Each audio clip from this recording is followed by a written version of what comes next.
My name is Vanessa Simmons, and I was 28 the year I learned what a forged signature can do to a family tree. My grandmother Edith turned 85 on a Tuesday in November. She bought a small vanilla sheet cake from the local bakery.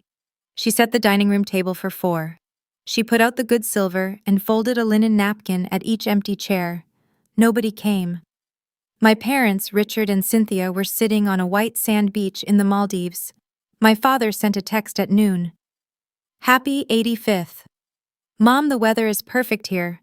My mother posted a photo of her ocean view cocktail to her country club social media group with the caption, "Feeling grateful for this season of life." I drove an hour north from my cramped Manhattan apartment after a 12-hour shift. The rain was coming down hard on the Sawmill River Parkway. When I pulled into her driveway in Westchester, the house was mostly dark. Just one lamp cast a glow in the dining room. I found her sitting at the head of the table. The icing on the cake had started to sweat under the room temperature. The single candle she had placed in the center was unlit. She looked at me and asked if my father was outside parking the car. I told her it was just me. I cut her a slice of cake. I sat across from her and watched a woman who had given my father everything eat her birthday dinner in an empty room. The next morning, while I was helping her clean the kitchen, a process server knocked on her front door. He handed me a thick envelope, and what was inside ended my family exactly as I knew it. Welcome back to Calm Drama Stories, where ordinary people set quiet boundaries that change everything, and dignity always gets the last word. If stories about standing up for someone who cannot stand up for themselves hit close to home, drop a comment and subscribe. That rainy Tuesday evening stays pressed into my memory. I need to tell you who my parents are, so you understand how we got here. Richard and Cynthia Simmons spent their entire lives treating wealth like a performance. My mother leased a new luxury vehicle every 2 years and carried handbags that cost more than my rent. My father wore custom suits to meetings for businesses that never seemed to turn a profit. Then there was me. I was a corporate compliance auditor. I spent my days looking at paper trails, finding the numbers people tried to hide. My family called me the boring one. I did not mind. I prefer facts over performances. After we finished the cake, I helped my grandmother wipe down the kitchen counters. She seemed tired and a little hazy. It was the kind of confusion that had been creeping in lately when she was stressed or did not sleep well. She patted the pockets of her cardigan and frowned. She told me Richard took her checkbook. Her voice was quiet. She said he told her he was putting it somewhere safe so she would not lose it. I stopped wiping the counter. My father did not do things to keep other people safe. He did things to keep his own life comfortable. I asked her why he would need her checkbook. She looked out the dark kitchen window and rubbed her hands together. She said he was helping her with the house. She said he brought her papers to sign at the hospital last month when she was sick with an infection. The sponge in my hand suddenly felt heavy. My parents were on a luxury vacation across the world, while my grandmother sat alone talking about signed papers. The air in the kitchen shifted. I knew right then my parents were not just ignoring her. They were planning something. Wednesday morning arrived with a cold, pale light that washed over the Westchester house. The storm had passed, but the dampness remained settling into the old floorboards and the heavy floral curtains. My grandmother was still asleep upstairs in her bedroom. I stood at the kitchen sink washing the cake plates from the night before. The water was hot on my hands, but my mind was stuck on the cold reality of what she had told me. In corporate compliance, you learn to look for the negative space. You do not just look at the documents people provide. You look for the missing pages. You look for the gaps in the timeline. A single missing ledger can unravel a complex embezzlement scheme. My grandmother mentioning a missing checkbook and vague hospital papers signed under duress were glaring anomalies. My parents did not involve themselves in the mundane details of caregiving. They did not run errands. They did not sort mail. If my father had taken her checkbook, he did it for a distinct, calculated purpose. At 9 in the morning, a sharp knock at the front door broke the quiet. I dried my hands on a towel and walked into the foyer. Through the sidelight window, I saw a man in a gray suit standing on the porch. He held a thick manila envelope against his side. A dark sedan was parked in the driveway behind my car. I opened the door. The air outside was crisp and smelled like wet pine needles. "Vanessa Simmons," he asked. I nodded and told him that was my name. He reached into his jacket pocket and pulled out a small notepad. He asked to see my driver license. I stepped back, grabbed my wallet from the hall table, and handed him my ID. He inspected it carefully, comparing the address and the name before handing it back. He was a professional. He did not smile, and he did not make small talk. He held out the thick manila envelope. "I was retained to deliver this directly to you," he said. "My instructions were specific. I was told to hold this file until I could independently verify that Richard and Cynthia Simmons were out of the country. I confirmed their outbound flight to the Maldives yesterday morning." He handed me the envelope. It was heavy. "Who retained you?" I asked. "The client is listed on the interior documents," he replied. "Have a good day, Miss Simmons." He turned, walked down the porch steps, and got into his sedan. I stood in the doorway and watched him pull out of the driveway. The envelope in my hands felt like it carried its own gravity. The return address in the top left corner was blank. The flap was sealed with a strip of clear packaging tape. I walked back into the dining room and sat at the same table where my grandmother had eaten her cake the night before. I slid my thumb under the tape and broke the seal. Inside was a stack of papers. On top of the stack was a 2-page letter written on heavy cream-colored stationery. The handwriting was written in dark blue ink. I recognized the script immediately. It was my grandmother's handwriting. But this was not the handwriting of the woman I had spoken to last night. The woman last night had a slight tremor in her hands and a hesitation in her voice. The handwriting on the stationery was firm, upright, and deliberate. The pen had pressed deeply into the paper. It was the handwriting of a woman in full command of her faculties. I checked the date at the top right corner. The letter had been written exactly 14 months ago. I smoothed the pages flat against the table and began to read. "Vanessa," the letter began. "If you are reading this, it means Richard and Cynthia have finally run out of runway. It also means my memory has likely started to fade, and I can no longer stand between them and this house. You need to know the truth about your father." The next paragraphs detailed a reality I had long suspected but never had the evidence to prove. My parents were broke. They were not just experiencing a temporary cash flow problem, they were drowning in a sea of leveraged debt. The letter explained that Richard had taken out multiple high-interest loans to fund a series of failed commercial investments. When those investments went under, he did not change his lifestyle. Cynthia refused to downgrade her zip code or surrender her leased luxury vehicles. She insisted on hosting lavish charity dinners while dodging calls from creditors in the hallway. They kept spending money they did not have to impress people who did not care. My grandmother wrote that Richard had approached her twice last year, asking her to take out a reverse mortgage on the Westchester house to bail him out. She had refused. She knew the house was her only remaining asset, and she intended to leave it to me. Once she refused him, she knew it was only a matter of time before he tried to take it by force. "My son views my age as an opportunity," she wrote. "He will wait until my mind slips, and then he will come for the deed. I cannot stop him from trying, but I can make sure he fails.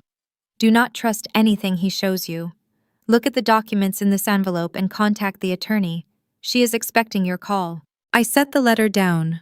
My chest felt tight. My grandmother had seen the betrayal coming from a mile away. She had sat in this quiet house over a year ago, lucid and sharp, watching her own son circle her like a vulture.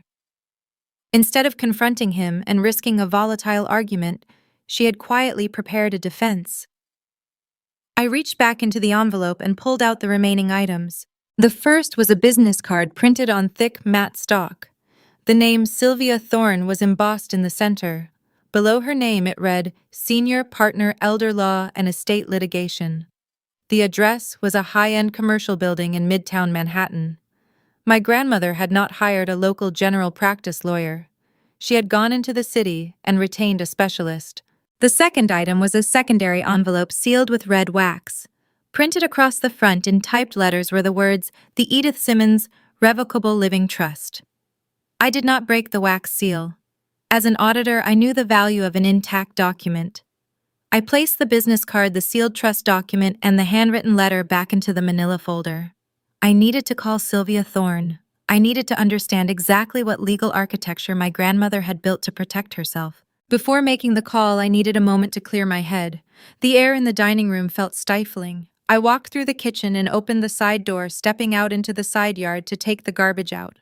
The morning air was sharp and biting. I carried the plastic bag toward the trash bins, which were kept behind a thick row of rhododendron bushes near the gas meter. As I rounded the corner, my shoe crushed a pile of trampled mulch. I paused. The landscaping in this section of the yard was usually pristine, but the dirt was kicked up and the branches of the bushes were bent backward. Someone had been walking back here recently. I pushed the branches aside to inspect the side of the house. Clamped securely around the thick iron pipe of the gas meter was a heavy metal object. It was a combination lockbox. It was dark gray with a digital keypad on the front. It was the exact type of lockbox real estate agents use to store spare keys for property showings. It was deliberately hidden out of sight from the street and the front porch, but easily accessible to anyone who knew exactly where to look. I stared at the metal box, and the reality of the situation hit me like a physical blow. My parents were not just planning to steal the house. The wheels were already in motion. They had hidden a lockbox. Strangers had already been walking through my grandmother's hallways while she was asleep. The house was actively being shown to buyers, and based on the timeline, my parents had likely orchestrated this entire Maldives vacation simply to establish an alibi, while a real estate agent pushed the property through the market. I pulled my phone from my pocket. I did not call my parents. I pulled out the matte business card and dialed Sylvia Thorne. I stood in the wet grass staring at the metal box clamped to the gas meter. The rain was beginning to fall again in a fine, cold mist, but I did not move. I held my phone to my ear and listened to the line ring. The receptionist for Sylvia Thorne answered on the second ring. Her tone was brisk and professional. I gave my name and explained that my grandmother had left me a sealed manila envelope containing a business card. The woman on the other end did not ask for a single detail. She did not sound surprised. She simply told me the attorney had been expecting my call for 14 months. She scheduled an in-person meeting for 9 tomorrow morning in Manhattan. I hung up the phone and slipped it into my coat pocket. I looked at the lockbox one last time. In my line of work, you are trained not to panic when you uncover a discrepancy. Corporate compliance auditing is the art of tracking human desperation through numbers. When executives embezzle company funds, they always leave a digital footprint. When desperate family members try to liquidate stolen real estate, they do the exact same thing. I walked back inside the house and locked the side door. The kitchen was silent except for the hum of the old refrigerator. My grandmother was still sleeping upstairs, oblivious to the machinery churning beneath her feet. I went straight to the dining room table and opened my work laptop. I pushed aside the hand-embroidered placemats to make room for my screen. The contrast between my grandmother and my parents had never been more clear. This house was filled with heirlooms and quiet memories. To my parents, it was just an untapped ATM. I connected to a secure virtual private network. I booted up the proprietary databases I normally use to run financial background checks on corporate mergers. I did not need to hire a private investigator to figure out what my parents were doing. I just needed the property parcel identification number. I found it printed on an old water bill tucked in a drawer near the telephone. I typed the address into a specialized real estate portal. This system tracks pocket listings and off-market transactions. These are the quiet deals that never appear on public consumer websites. They are traded between industry insiders to move assets rapidly without drawing attention. The search icon spun on my screen for 3 seconds. Then the property profile loaded. There it was.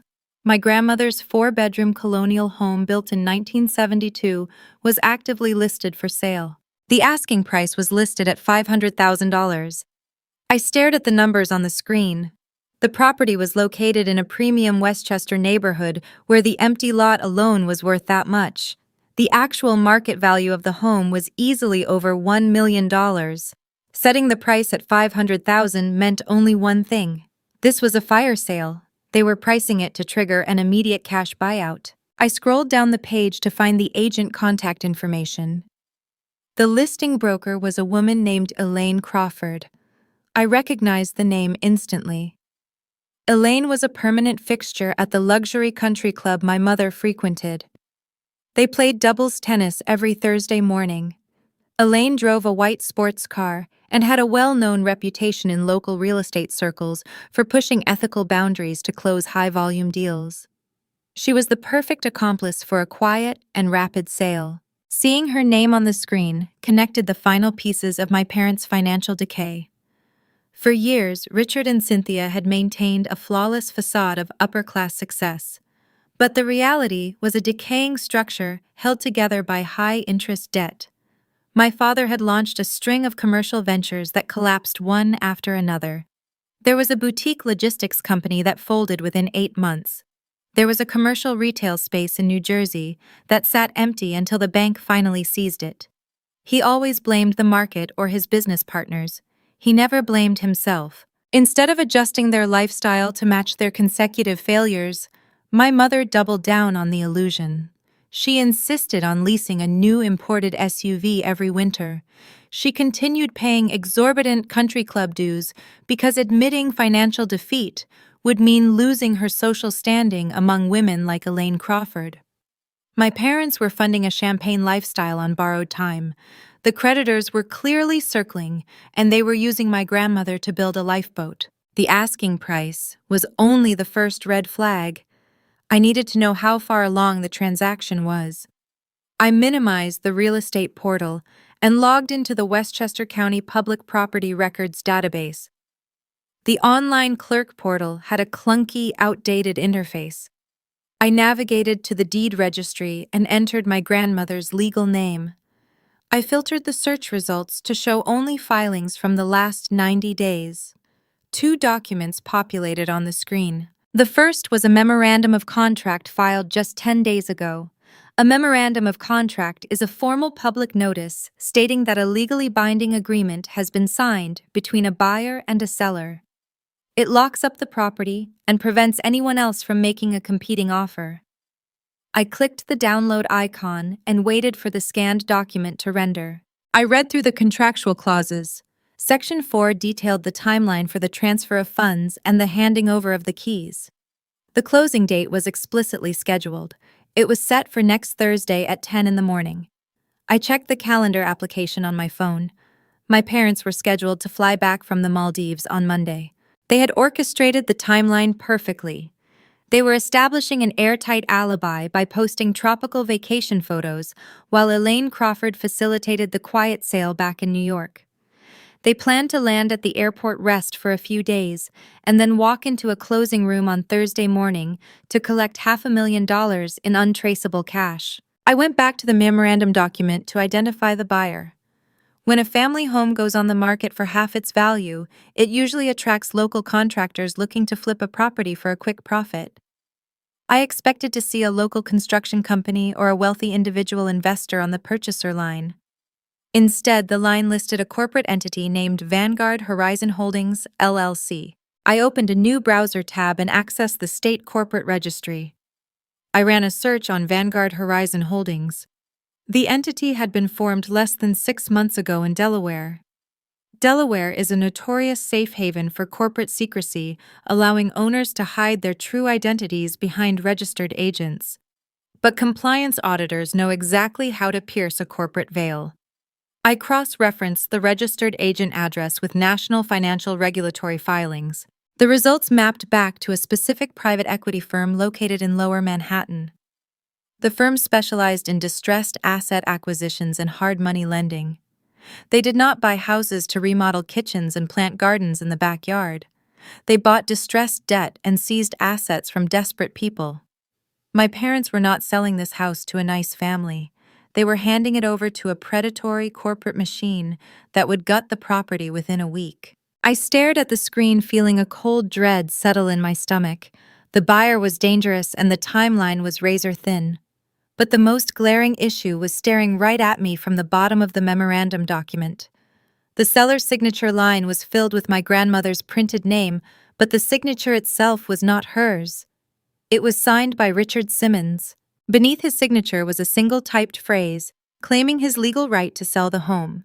It stated that he was signing under the authority of a durable power of attorney. My grandmother was asleep upstairs. She was cooking her own meals and paying her own utility bills. She was entirely capable of managing her own life. In the state of New York, you cannot just declare yourself the legal guardian of an autonomous adult. You need medical proof of incapacitation. You need a doctor to sign off on a diagnosis that strips a person of their civil rights. I closed my laptop and looked toward the hallway leading to the stairs. My father had not just listed a house. He had somehow legally erased my grandmother. I needed to find out exactly how he forged that authority, and I knew exactly where to start looking. I closed my laptop and left the dining room. The memorandum of contract had explicitly stated Richard was acting under a durable power of attorney. In the state of New York, a son cannot simply print a legal document off the internet and assume control of his mother. He needs her signature. He needs a notary. And if the mother is already showing signs of cognitive decline, he needs a physician to certify that she understands what she is signing. My grandmother had warned me in her letter that my father would wait for a moment of weakness to strike. I needed to find out exactly when that moment occurred. I went into the living room. My grandmother kept her important paperwork in a heavy oak roll-top desk near the bay window. I opened the lower drawers. The files were meticulously organized. Utility bills in one folder, property tax receipts in another. But the drawer containing her medical records was a disaster. Papers were shoved inside, haphazardly folded at odd angles and stuffed into unlabeled envelopes. Someone had been digging through this drawer recently, and they had been in a rush. I pulled the entire stack of medical records out and spread them across the living room rug.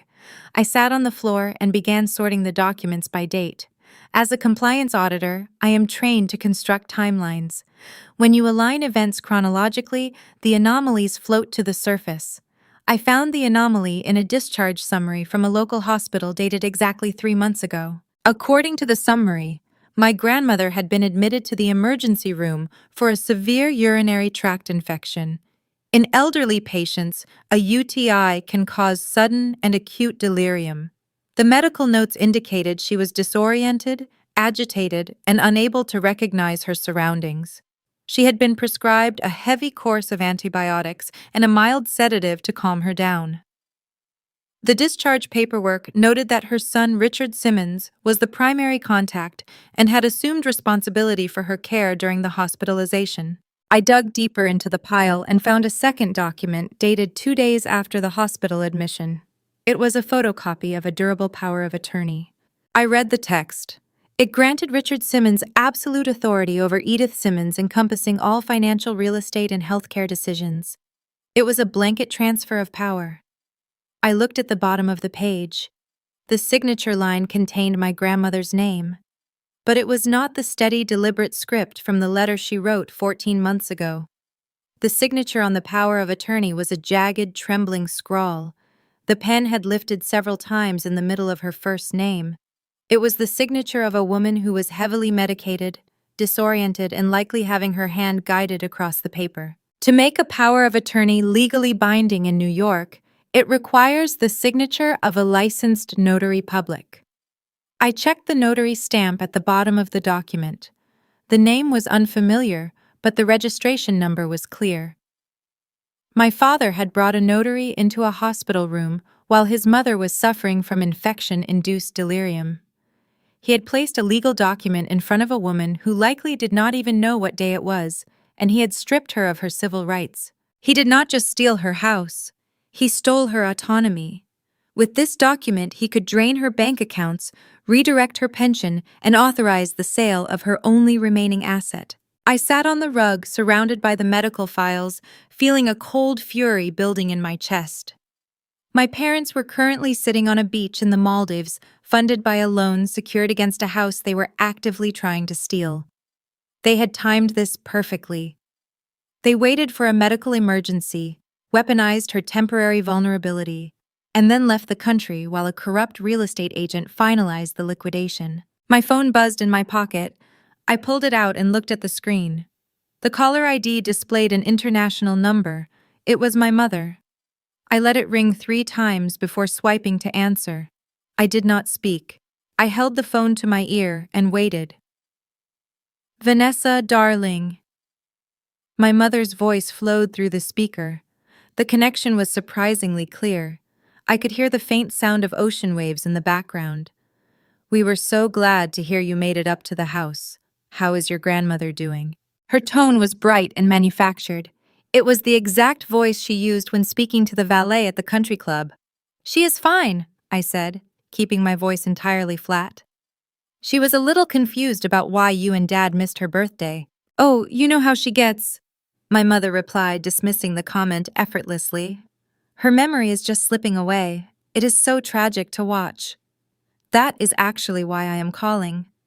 Your father and I have been discussing it, and we realize she can no longer live alone in that big house. It is simply not safe." I looked down at the forged power of attorney resting on the rug. "Where is she going to live, Cynthia?" I asked. "We have arranged for her to transition into a luxury assisted living community in Connecticut," my mother said.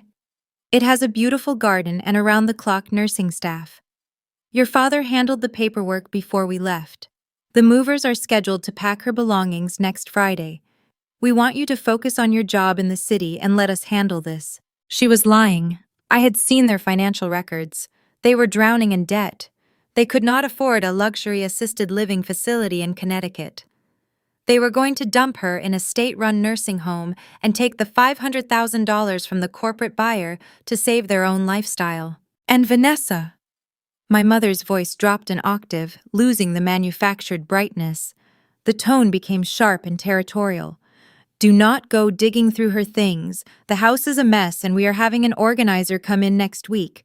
Just spend some time with her and head back to the city. We have everything under control." She ended the call before I could respond. The line went dead. I lowered the phone.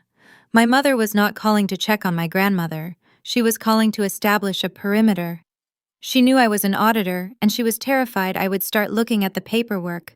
She wanted me out of the house before the closing next Thursday. I gathered the medical records and the forged power of attorney from the rug. I placed them into the manila folder alongside the letter and the trust document my grandmother had given me. I had the timeline. I had the motive. I had the proof of medical sabotage. But I was just a corporate auditor. I did not have the legal authority to halt a real estate transaction. I needed a professional who could turn this paper trail into a weapon. I looked at my watch. It was late afternoon. My appointment with Sylvia Thorne was at 9 tomorrow morning. The corporate buyer was preparing to wire $500,000. The real estate agent was pushing the paperwork through the title company. My parents were preparing to return from the Maldives to collect the cash. They thought they had outsmarted an 85-year-old woman. They had no idea she had hired a Manhattan litigation attorney 14 months ago. I put the manila folder into my briefcase and zipped it shut. It was time to go to the city. Thursday morning brought a heavy gray overcast sky that swallowed the tops of the Manhattan skyscrapers. I drove down the Henry Hudson Parkway with the heater running and my briefcase sitting on the passenger seat. The traffic was brutal, but I welcomed the delay.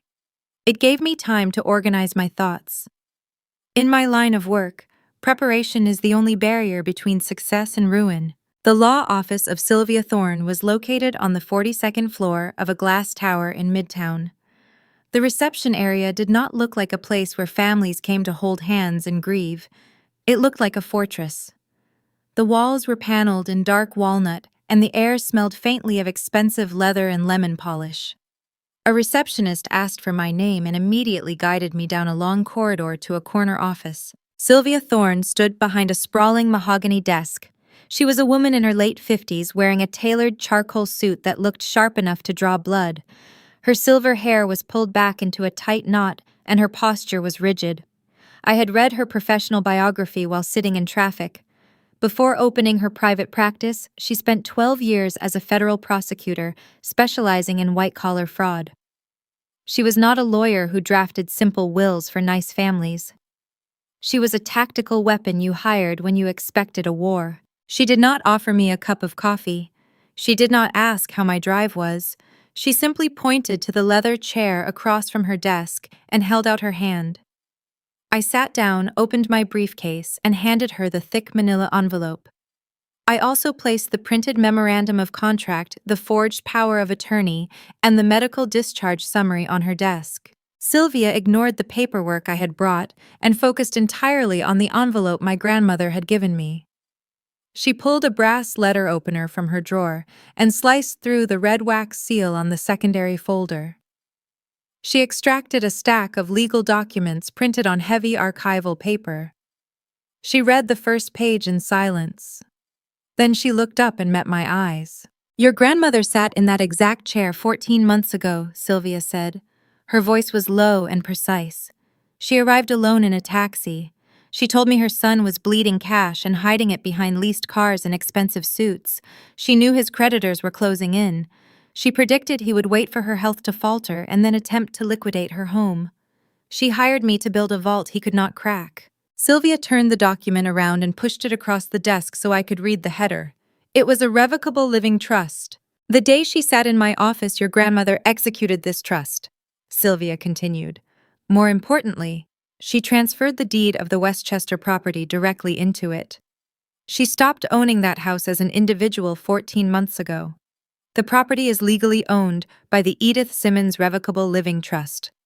She named herself as the primary trustee while she retained her health, but she drafted a specific succession clause." Sylvia tapped a manicured fingernail against a paragraph near the bottom of the page. "In the event of her medical incapacitation, you become the sole successor trustee," Sylvia said. "You hold exclusive legal authority over the property. Your father has no standing." I looked at the trust document and then picked up the forged power of attorney Richard had signed at the hospital. I placed it next to the trust. "My father used this document to sign a memorandum of contract 10 days ago," I said. "He listed the house for $500,000. The buyer is a private equity firm that specializes in distressed assets. The closing is scheduled for next Thursday." Sylvia picked up the forged power of attorney. She studied the jagged, trembling signature at the bottom of the page. Her expression did not change, but her eyes hardened. She recognized the desperation in the pen strokes immediately. "A power of attorney only grants an agent control over assets held in the principal individual name," Sylvia explained. "Because the Westchester house is owned by the trust, this power of attorney is legally useless for real estate transfers. Your father is attempting to sell a house his mother no longer technically owns. To a court of law, this contract is a worthless piece of paper." A wave of relief washed over me. I leaned back in the leather chair. The logic was sound. The paper trail was undeniable. As a compliance auditor, I knew that when the numbers did not match the ledger, the transaction had to be voided. "So the sale is dead," I said. "I just need to send a cease and desist letter to the listing agent and the buyer. We can freeze the transaction today." Sylvia dropped the forged document onto the desk. The relief I felt evaporated the moment she shook her head. "In a perfect world, yes," Sylvia said. "But real estate fraud does not operate in a perfect world. It operates in the shadows." She picked up the memorandum of contract I had printed from the county database. She flipped to the second page and traced her finger along the escrow instructions. "Look at the title company handling the transaction," she instructed. I leaned forward and read the name. It was an independent title agency located in a strip mall in Brooklyn. It was not one of the major national underwriters. A legitimate title officer would pull the county property records, see the recorded trust deed, and immediately halt the sale, Sylvia explained. They would demand a signature from the acting trustee. But Vanguard Horizon Holdings is not a standard buyer. They are predators. They use captive title agencies that look the other way for a cut of the profit. The listing agent, Elaine Crawford, intentionally routed the escrow to this specific office in Brooklyn to bypass standard compliance checks. The cold dread returned to my stomach. I realized exactly what she was saying. If this corrupt title officer stamps the transfer deed and wires the cash to your father, the legal reality of this trust will not save the physical house, Sylvia said. The private equity firm will take possession next Thursday afternoon. They will have demolition crews inside the property by Friday morning, stripping the copper pipes, ripping out the hardwood floors, and gutting the interior. But it would be an illegal sale, I argued. We could take them to court. Sylvia looked at me with the cold patience of a prosecutor who had seen this exact scenario play out 100 times. We would win in court, she agreed. After 3 years of civil litigation, tens of thousands of dollars in legal fees, and countless hearings. But at the end of those 3 years, you would not get your grandmother house back. You would win the rights to an empty, demolished shell. And the $500,000 your father received would already be gone, swallowed by his creditors. You cannot recover cash from a man who is already bankrupt. The air in the office felt very thin. The brilliant legal architecture my grandmother had built was just a piece of paper if we could not enforce it before the wrecking balls arrived. My parents had engineered a scheme that relied on speed. They were betting they could finalize the theft and destroy the asset before anyone with authority realized what had happened. We cannot just send an email, Vanessa, Sylvia said, closing the file folder and folding her hands on top of it. A corrupt title officer will claim the email went to a spam folder. A predatory buyer will claim ignorance. If we want to stop this transaction, we have to remove their ability to feign ignorance. What is the next step? I asked. Sylvia stood up and walked over to the floor-to-ceiling window overlooking the Manhattan skyline. Your parents are scheduled to return from the Maldives on Monday, she said. They will likely try to clear your grandmother out of the house immediately, so the property is vacant for the final walkthrough. You need to hold the physical perimeter of that house. Do not let them take her. Do not let them change the locks. And the closing? I asked. Sylvia turned around. A fierce, predatory energy radiated from her posture. Next Thursday morning, we take a trip to Brooklyn, she said. We do not send a letter. We walk into the closing room. We put these certified trust documents on the table in front of the buyer, the real estate agent, and the title officer. We threaten their state operating licenses directly. We stop the transaction while the pen is hovering over the paper. I looked at my briefcase. The documents inside were no longer just a paper trail, they were ammunition. The timeline was shrinking.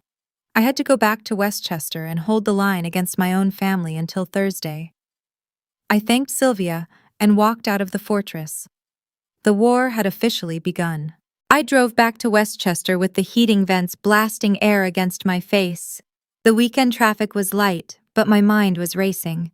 I was planning to spend the next 2 days organizing my grandmother's medical records and preparing the house for a siege.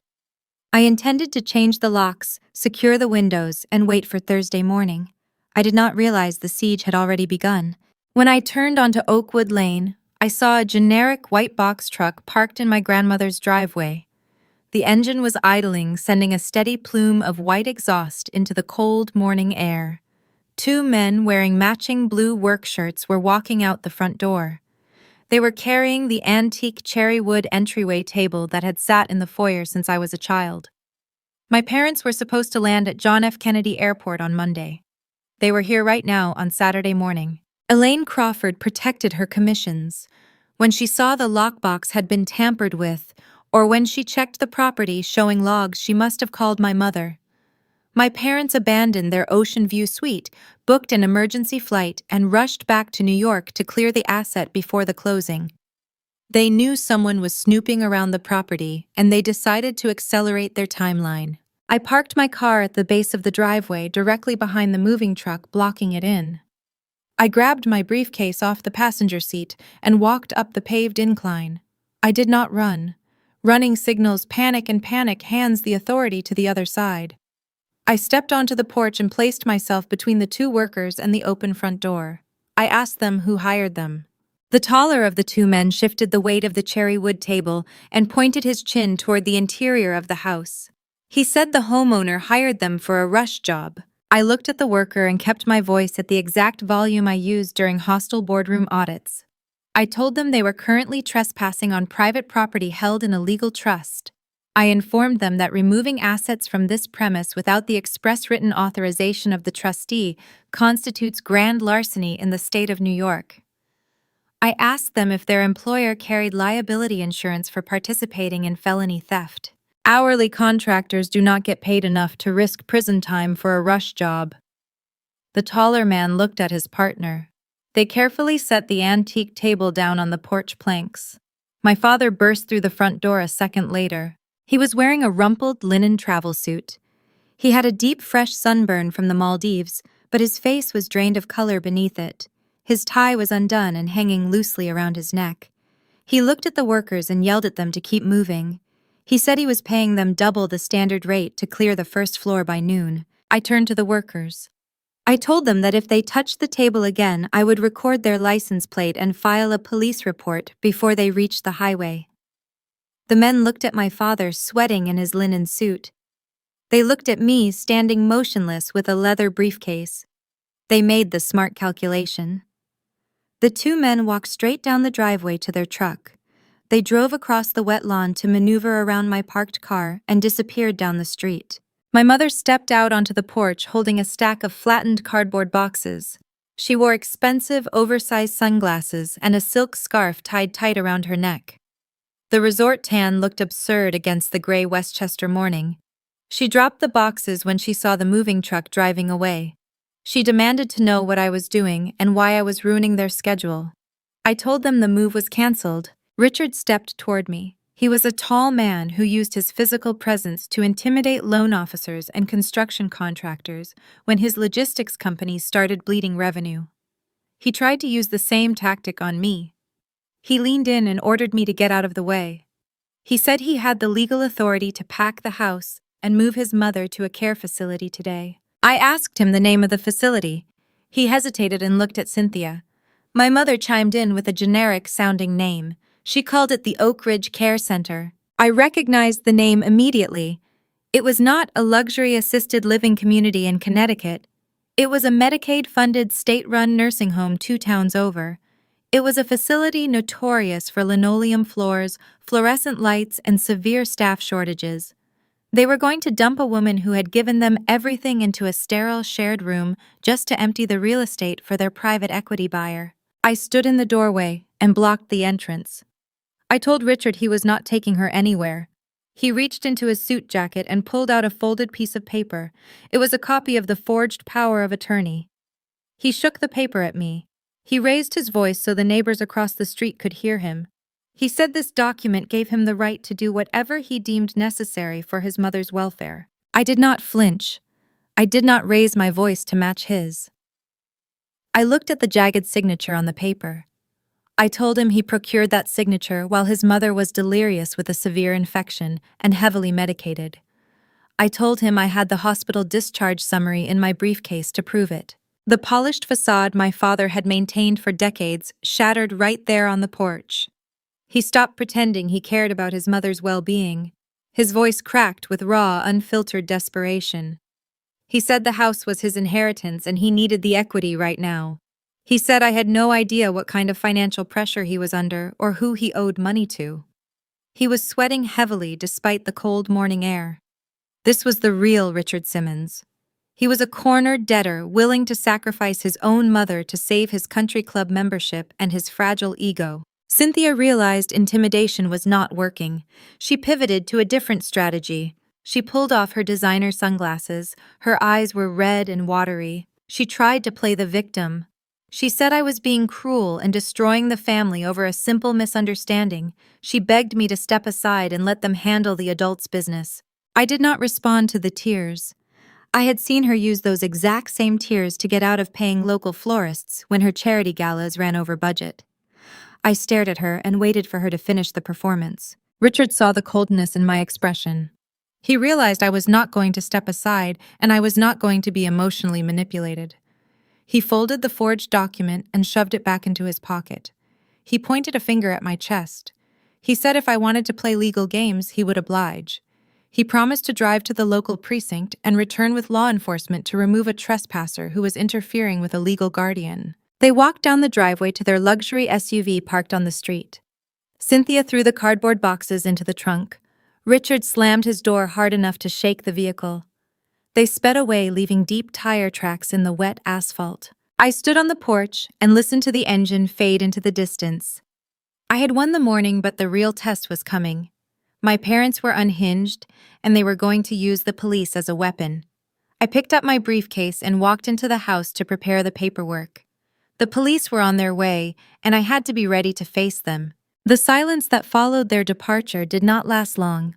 My mother was not the type of woman to retreat after losing a battle on a front porch. Cynthia Simmons operated in a world built entirely on perception. If she could not control a physical space, she would immediately seek to control the narrative surrounding it. In her mind, reality was simply whatever stories she could convince the right people to believe. Within 2 hours, my phone began to vibrate on the kitchen counter. It buzzed once, then twice, then in rapid succession. I picked it up and saw the notifications flooding my screen. They were text messages from my Aunt Margaret, my father, older sister, and voicemails from my cousin David. I unlocked the screen and read the first message. "Vanessa, what on earth are you doing?" Margaret wrote.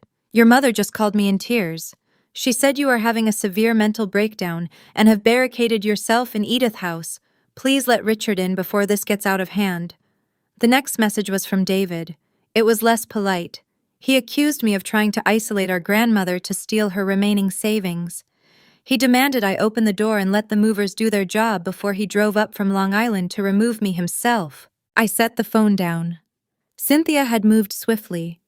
She knew I had the legal documents, but she also knew that legal authority means nothing to a panicked family. She had crafted a narrative that cast me as a hysterical antagonist and framed Richard as the responsible son trying to manage an impossible situation. She knew exactly which buttons to push with the extended family. They all lived within the tri-state area, and they all relied on my parents for social validation. The psychological toll of being painted as a villain by the people you share a bloodline with is a distinct kind of exhaustion. It is the feeling of having your own history rewritten while you watch. My aunt and my cousin had not visited my grandmother in 8 months. They had not been there when she ate her birthday cake alone. But the moment my mother spun a dramatic story, they were ready to play the role of the outraged relatives. I did not respond to the messages. I did not type out long paragraphs defending my sanity. I did not send them photographs of the forged power of attorney. In a corporate audit, when an executive knows you are closing in on their embezzlement, they will often try to discredit your methodology. They will complain to the board of directors that you are biased or incompetent. The cardinal rule of compliance is that you never argue with the smear campaign. You let them talk while you solidify the paper trail. The truth does not require a defense attorney, it only requires a stage. I turned my phone on silent and placed it in a drawer. I needed to shift the conflict from a family drama into a rigid legal framework. I walked into the dining room and opened my laptop. I pulled up the state portal for Adult Protective Services. This is the government agency tasked with investigating the financial exploitation of vulnerable adults. They are slow, underfunded, and buried in paperwork. But they possess one critical power.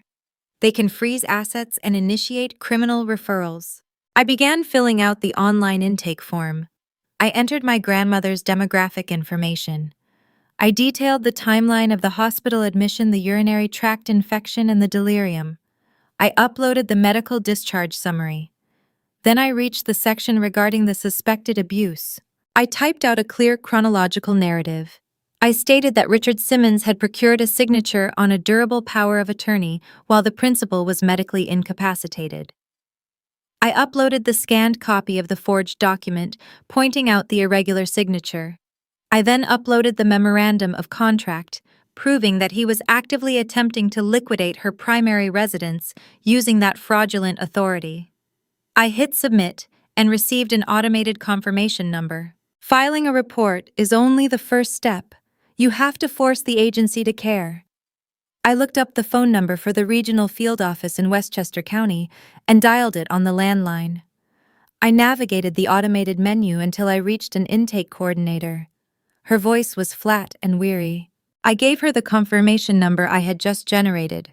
I told her I was the successor trustee of the Edith Simmons Revocable Living Trust. I explained that a fraudulent real estate closing was scheduled for next Thursday. I told her the buyer was a private equity firm and the asset was priced $500,000 below market value. The weariness left the coordinator voice. The mention of a private equity firm and an impending closing date triggered an immediate escalation protocol. She asked me to hold. 2 minutes later, a senior investigator named Robert Vance came on the line. Mr. Vance asked precise questions. He asked if I had physical possession of the trust documents. I confirmed I did. He asked if the principal was currently safe and residing in the home. I confirmed she was sleeping upstairs. He told me he was opening an emergency case file. He explained that Adult Protective Services could not physically halt a real estate transaction, but they could issue a formal notice of investigation to the title company and the buyer. He said he would draft the notice immediately. I thanked him and hung up the landline. I had successfully aligned my position with a state regulatory agency. My mother could spin whatever narrative she wanted to the aunts and cousins. She could not spin a narrative to a state investigator holding a forged hospital document. I retrieved my cell phone from the drawer. It was still lighting up with missed calls. The smear campaign was escalating. My mother was likely telling them I had gone completely silent because I was hiding something. But as I scrolled through the notifications, a new thought crystallized in my mind. Cynthia and Richard were moving with a frantic, reckless energy. Forging a signature during a hospital stay is a massive risk. Selling a house off market for half its value is a massive loss of potential equity. People who are merely greedy do not operate this recklessly. They operate with calculation. My parents were not just trying to get rich. They were trying to survive. I needed to understand exactly what was pushing them over the edge. I needed to know why they were willing to risk federal wire fraud to secure $500,000 by next Thursday. I opened a new browser tab on my laptop. I accessed a specialized financial database that aggregates corporate debt structures and private lending agreements. I typed in my father name and hit enter. The results that populated on my screen changed the entire trajectory of the conflict. I realized I was not just fighting my parents. I was fighting the people my parents owed. The financial database I used was not a public search engine. It was a proprietary subscription service utilized by corporate compliance divisions to trace shell companies and uncover unrecorded liabilities. When I typed my father name into the query bar, I expected to find standard bank loans or maybe a second mortgage on his own property. What populated on the screen was far more dangerous. The search results displayed a web of high-yield promissory notes. Richard Simmons was not borrowing from traditional banks anymore. Traditional banks require collateral. They can easily liquidate, and they demand a credit score my father had destroyed 3 years ago. When conventional lenders turn you away, you seek out hard money. I clicked on the most recent liability filed against his name. It was a commercial bridge loan executed 8 months ago. The principal amount was $400,000. The interest rate was exorbitant, hovering near 20%. But the detail that made my stomach drop was the name of the lender listed on the promissory note. The creditor was Vanguard Horizon Holdings, LLC, the exact same corporate entity listed as the buyer on the memorandum of contract for my grandmother's house. I cross-referenced the managing partner of Vanguard Horizon Holdings. The registry listed a man named Marcus Reed. Marcus Reed was not a real estate developer looking for a flip project. He was a shadow financier. He operated in the gray area of private equity, where loans are underwritten with aggressive seizure clauses. Men like Marcus do not lend money assuming they will be paid back with interest. They lend money hoping the borrower will default, so they can seize the collateral asset for pennies on the dollar. I pulled up the collateral agreement attached to the $400,000 loan. My father had pledged his own primary residence as the security interest. The picture snapped into sharp focus. My parents were not selling my grandmother's house just to fund their lifestyle. They were selling it to save themselves from immediate foreclosure. 8 months ago, Richard took $400,000 from a predatory lender. He likely used a portion of it to keep his failing logistics company afloat for a few more weeks. But knowing my mother, the rest of it went to maintaining their facade. It paid the country club dues. It covered the leases on the luxury vehicles. It funded the extravagant vacation to the Maldives they were currently returning from. But hard money loans have short terms. The balloon payment was coming due and Richard did not have the cash. Marcus Reed was preparing to execute the seizure clause and take my parents home. Faced with total financial ruin and the loss of their social standing, my father orchestrated a desperate pivot. He went to Marcus Reed and offered him a different asset. He offered him a pristine four-bedroom colonial in Westchester valued at over $1 million. He priced it at $500,000 to cover the principal debt and the accrued interest, allowing Marcus to walk away with a massive profit margin. The Maldives vacation was not just an alibi, it was a celebration. They thought they had successfully diverted the executioner axe from their own necks onto my grandmother. I closed the database tab and sat back in the dining room chair. The dynamic of the entire conflict had just shifted. When you are fighting greedy people, you can often scare them away with the threat of legal consequences. Greedy people are risk-averse. But when you are fighting cornered animals, the threat of legal action means nothing, because their alternative is already total destruction. My parents had crossed the point of no return. If I stopped the closing next Thursday, I was not just protecting my grandmother. I was actively condemning my parents to bankruptcy. Marcus Reed would seize their primary residence.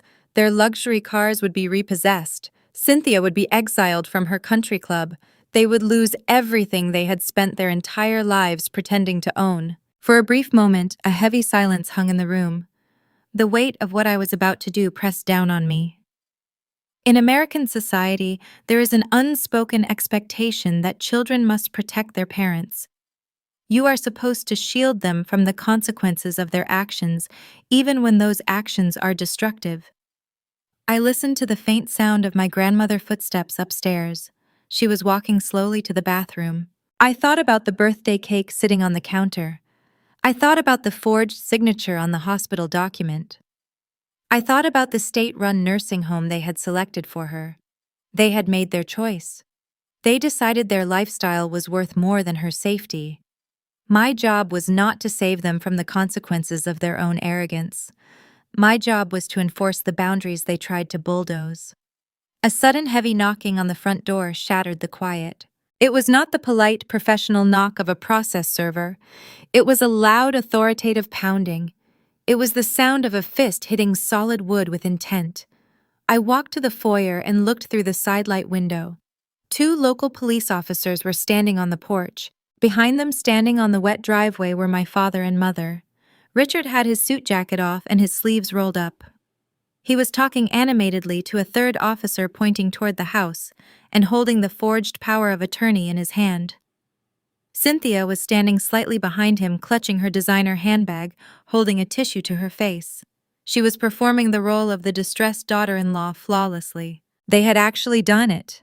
They went to the local precinct, spun their narrative, and brought armed law enforcement to remove me from the property.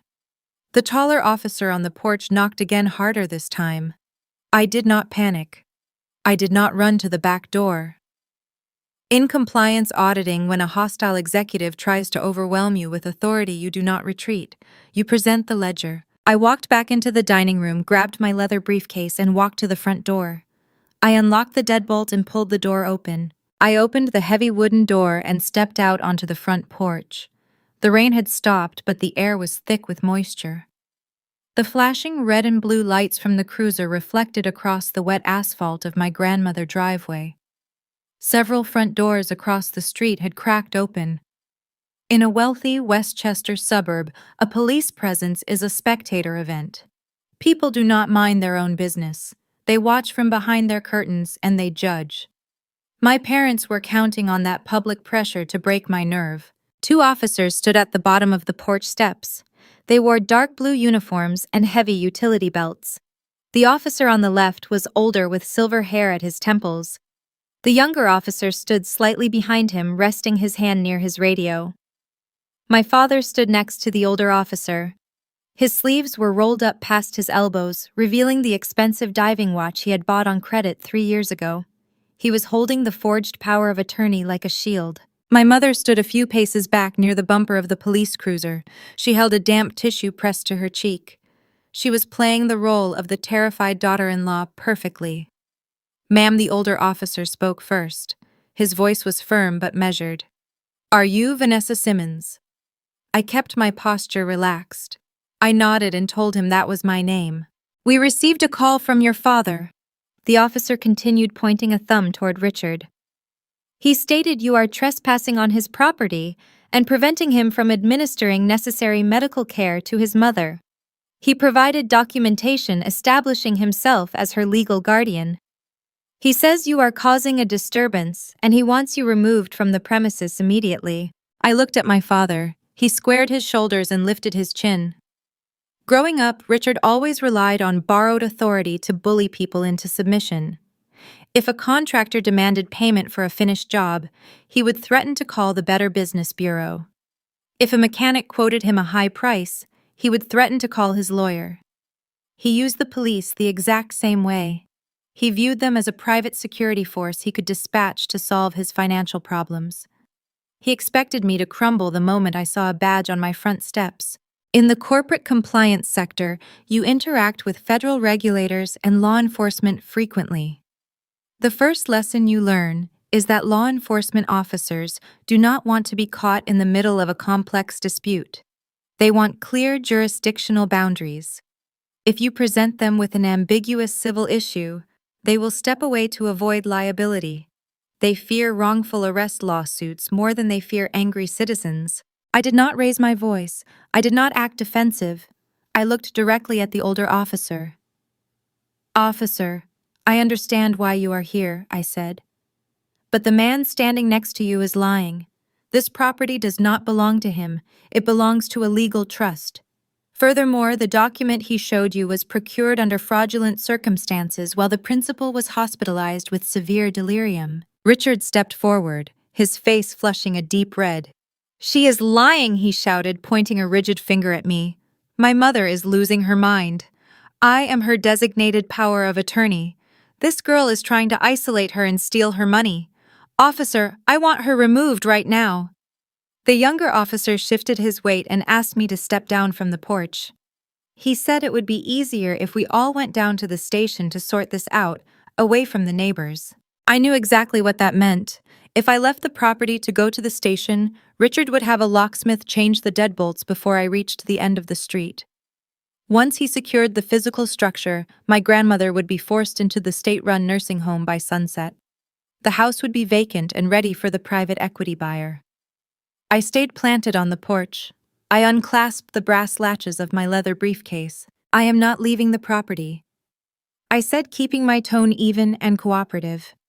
"I am the sole successor trustee of the Edith Simmons Revocable Living Trust. I have the explicit legal authority to reside here. I also have evidence of ongoing elder financial exploitation." I pulled out a clear plastic folder. Inside, I had arranged the documents in a specific chronological order. I walked down one step and handed the folder to the older officer. He took it and flipped open the cover.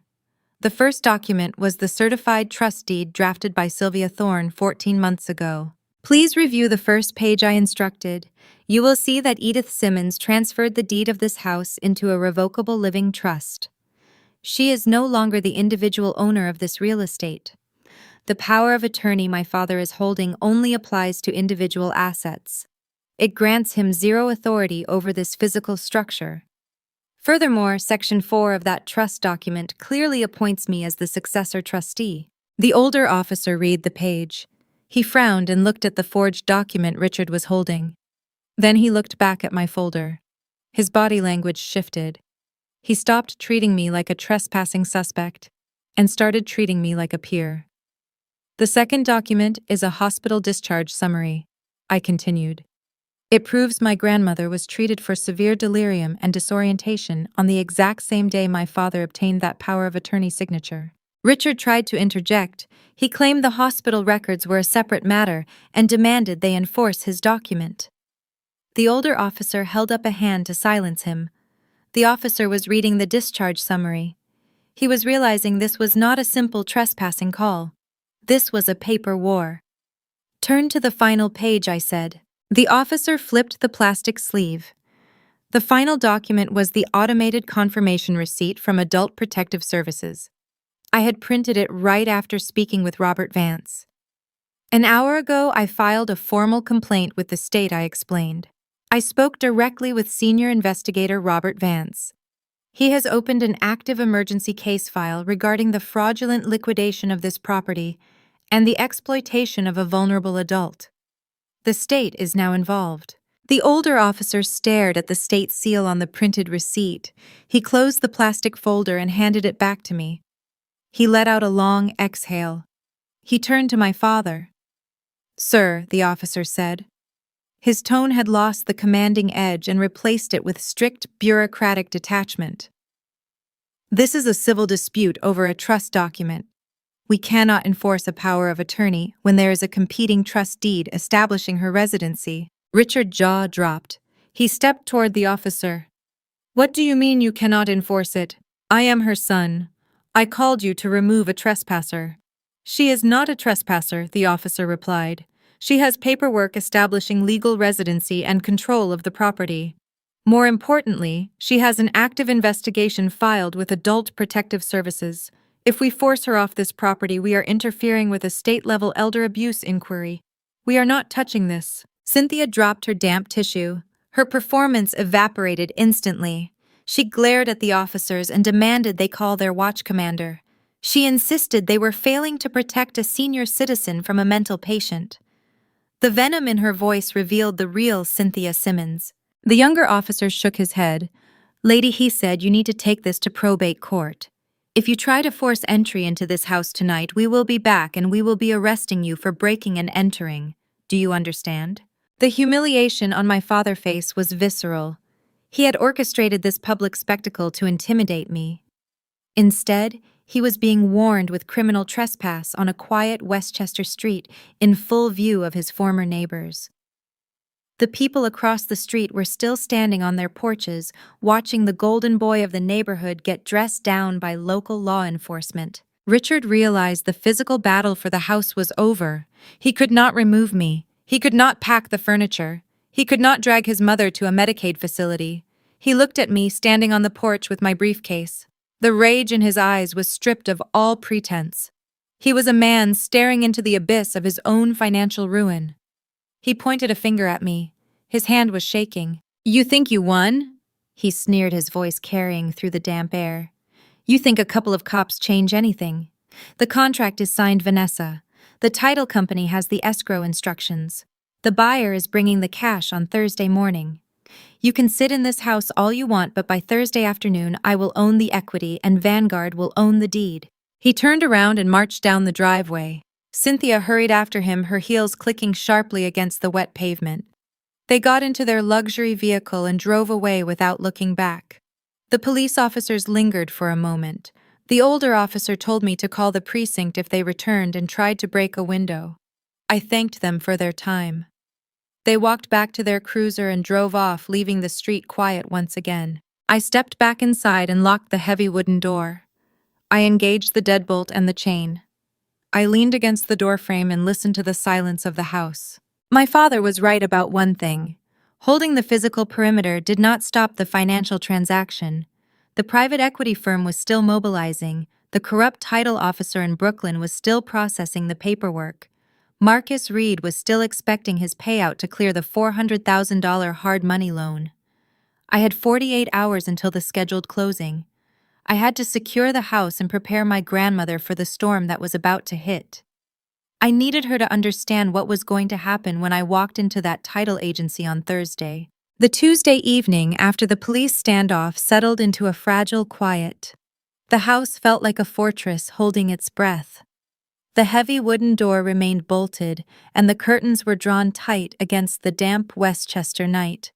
I had spent the afternoon ensuring every window on the ground floor was locked, checking the latches twice, the way an auditor checks a ledger for hidden liabilities. The closing was less than 48 hours away, and the tension in the air was palpable.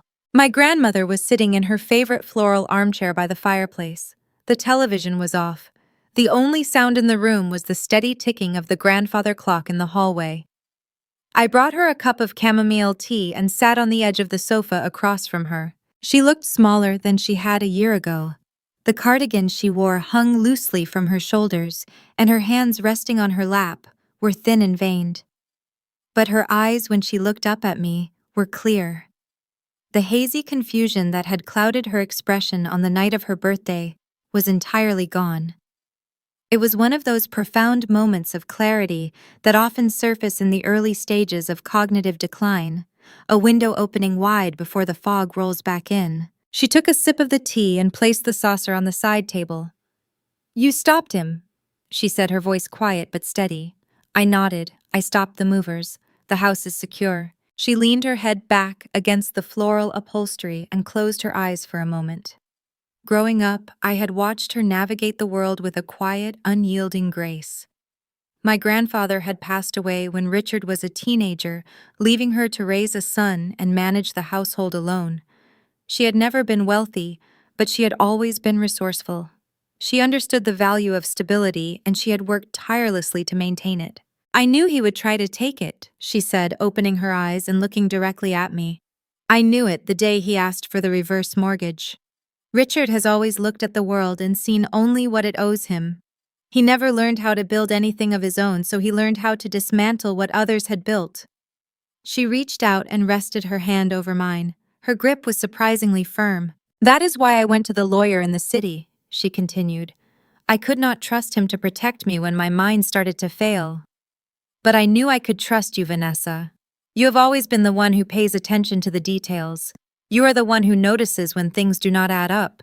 A lump formed in my throat.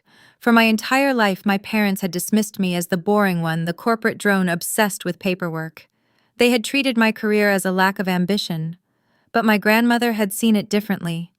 She had seen my meticulous nature not as a flaw, but as a weapon she could wield when she was no longer able to fight for herself. "You do not have to worry," I told her, squeezing her hand. "I have the trust documents. I have the capacity evaluation. The state investigators are involved. We are going to stop the sale on Thursday morning." She smiled a sad, knowing smile. "He will not surrender easily," she warned. "Richard has too much pride. He will bring the buyer. He will bring the lawyers. He will try to bury you under their authority." "I will be ready," I said. She released my hand and picked up her teacup again. The conversation shifted to lighter things, memories of my childhood summers spent in the backyard, the hydrangeas she had planted along the fence line. It was a necessary breather from the intense pacing of the last few days, a moment to ground the narrative in the deep bond we shared. It reminded me exactly what I was fighting to protect. After she went to sleep, I returned to the dining room table. The quiet evening was over. It was time to prepare the execution block. I opened my leather briefcase and pulled out the manila folder. In the corporate compliance world, an audit is only as strong as its documentation. You cannot walk into a hostile meeting with scattered papers and vague accusations. You have to present a seamless, undeniable narrative. I began meticulously organizing the file. I created tab dividers for each crucial piece of evidence. Under the first tab, I placed the certified copy of the Edith Simmons Revocable Living Trust. This was the foundation. It established the legal reality that the physical property belonged to the trust, not to an individual. Under the second tab, I placed the capacity evaluation drafted by Sylvia Thorne. This document proved that 14 months ago my grandmother was fully lucid and competent to execute the trust transfer. Under the third tab, I placed the hospital discharge summary and the forged power of attorney. This juxtaposition was the smoking gun proving medical sabotage and fraudulent intent. Under the fourth tab, I placed the automated confirmation receipt from Adult Protective Services alongside the business card of Senior Investigator Robert Vance. This established state regulatory oversight and threatened immediate criminal liability for anyone who proceeded with the transaction. The file was comprehensive. It was a chronological, airtight case against the illegal sale of the property. But as I flipped to the back of the folder, my fingers brushed against a plain white envelope. It was a new document Sylvia Thorne had handed me just before I left her office in Manhattan. I had not opened it yet. She had told me to save it for the closing table. She said it was the final piece of the architecture my grandmother had built 14 months ago. I broke the seal on the white envelope and slid the document out. It was a verified financial ledger, accompanied by a legal lien filing. I read through the columns of numbers and the dense legal text. The realization of what I was holding sent a chill down my spine. My grandmother had not merely protected her house, she had anticipated the exact financial trap Richard was currently caught in, and she had built a countermeasure. The ledger detailed a decade of unauthorized withdrawals, coerced loans, and unpaid debts Richard had extracted from her accounts before she cut him off. The total amount exceeded $300,000. The legal filing attached to the ledger was a silent property lien. 14 months ago, when she executed the trust, she had legally attached that $300,000 debt against Richard and Cynthia, own primary residence. The Edith Simmons Revocable Living Trust held the primary lien on my parents' home. I stared at the document, the implications unfolding in my mind. Marcus Reed, the predatory private equity lender who was planning to seize my parents' house when they defaulted on his hard money loan, was second in line. He could not foreclose on their property because my grandmother trust held the superior claim. She had financially checkmated them a year before she ever lost her memory. I carefully placed the white envelope under the final tab in the folder. I closed the cover and locked it inside my briefcase. The calm before the storm was over. The anticipation was building, setting the stage for the final showdown at the title company. I was no longer the overlooked daughter. I was the executioner holding the axe. I looked at the grandfather clock in the hallway. It was past midnight. The closing was scheduled for Thursday at 10 in the morning in Brooklyn. The private equity buyer, the corrupt real estate agent, and my desperate parents were all mobilizing for the final act. They were expecting to walk away with $500,000 in untraceable cash. They had no idea what was waiting for them in that conference room. Thursday morning arrived with a biting chill that swept off the East River. I took the Metro North down to Grand Central and caught an express train to Brooklyn.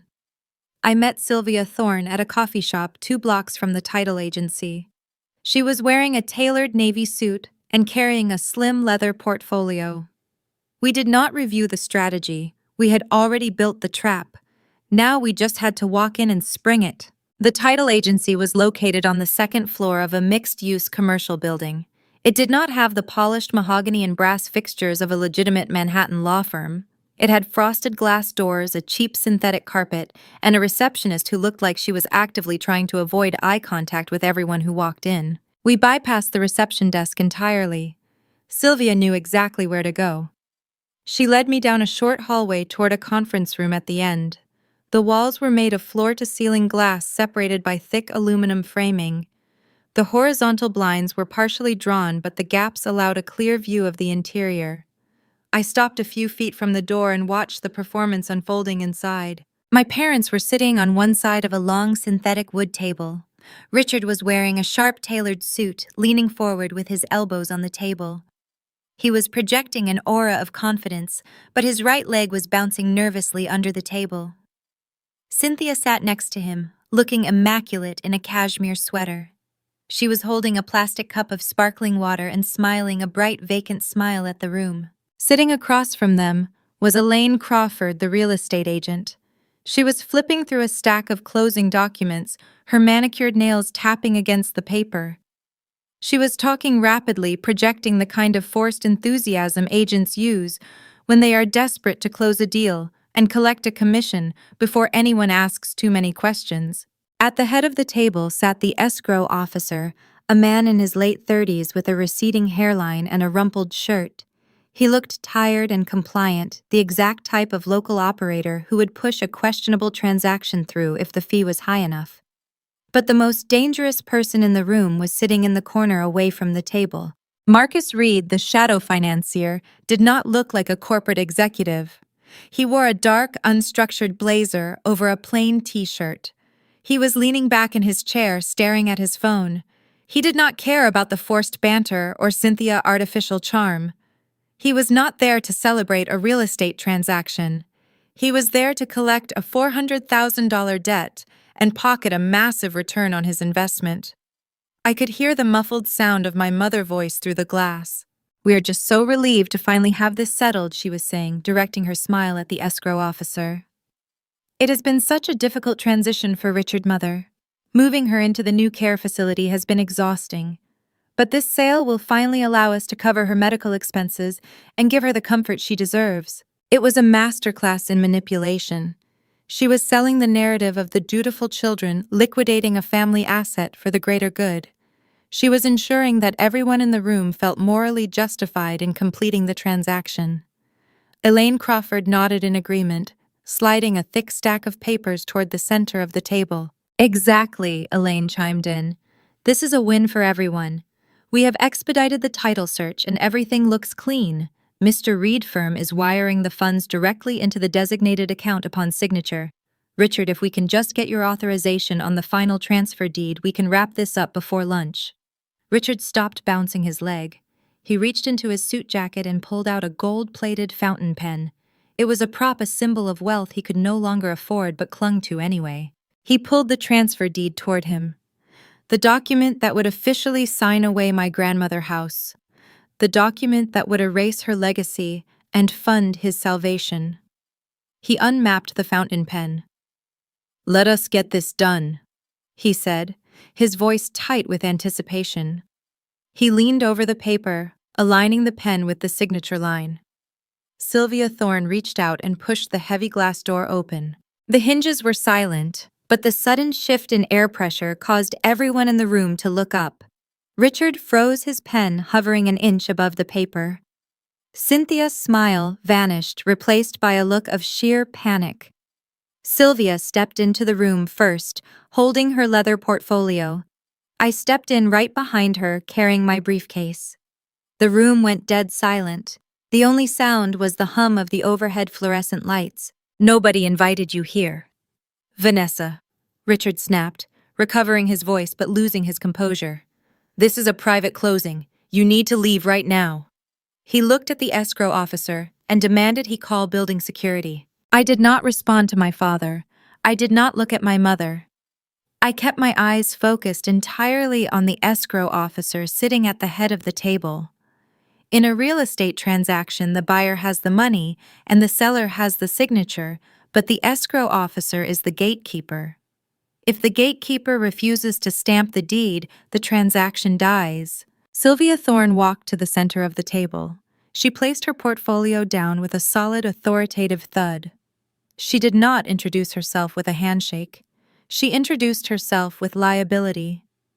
"My name is Sylvia Thorne," she stated, her voice carrying the cold weight of a federal prosecutor. "I represent the Edith Simmons Revocable Living Trust. The young woman standing next to me is Vanessa Simmons, the sole successor trustee." Elaine Crawford sat up straight, her forced enthusiasm crumbling. She looked at Richard and then back at Sylvia. "This property is being sold by Richard Simmons under a durable power of attorney," Elaine said, trying to inject authority into her voice. "We have the documentation." Sylvia did not even look at the real estate agent. She kept her focus on the escrow officer, who was now staring at us with wide, apprehensive eyes. "The power of attorney Mr. Simmons presented to this agency was procured under fraudulent circumstances while the principal was medically incapacitated," Sylvia explained. "We have the hospital discharge records to prove it.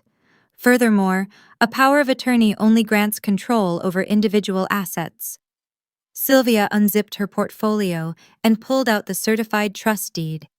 She slid it across the synthetic wood table, stopping it directly in front of the escrow officer. 14 months ago, Edith Simmons transferred the deed of the Westchester property into a revocable living trust. Sylvia continued. "The property is legally owned by the trust, not the individual. Therefore, the power of attorney sitting on this table is legally void for the purpose of a real estate transfer." The escrow officer looked down at the certified trust document. He saw the state seal. He saw the date. He realized instantly that he was staring at a superior legal claim. Sylvia did not give him time to process. She pulled out the second document, the automated confirmation receipt from Adult Protective Services. She placed it next to the trust deed. "An active emergency investigation regarding the fraudulent liquidation of this property and elder financial exploitation is currently underway by state authorities," Sylvia stated. She leaned forward, resting her hands on the edge of the table. She looked directly into the escrow officer's eyes. "If you execute that transfer deed today, you will not just be invalidating a title insurance policy," Sylvia warned. You will be actively participating in federal wire fraud and the financial exploitation of a vulnerable adult. I will personally ensure your state operating license is revoked by the end of the week, and I will refer your agency to the district attorney for criminal conspiracy. The escrow officer's face went completely pale. He was a local operator who bent rules for quick cash. He was not a martyr willing to go to federal prison for Richard Simmons. He reached across the table, grabbed the transfer deed out from under Richard's hovering pen, and pulled it back toward his chest. I cannot close this transaction. The escrow officer stammered, his voice shaking. We have a superior claim on the title and an active state investigation. The file is flagged. The deal is dead. Richard dropped his gold-plated fountain pen. It clattered against the table. He stood up, his face turning a dangerous shade of crimson. You cannot do this, he yelled, pointing a trembling finger at the escrow officer. I have the power of attorney. The buyer is sitting right there.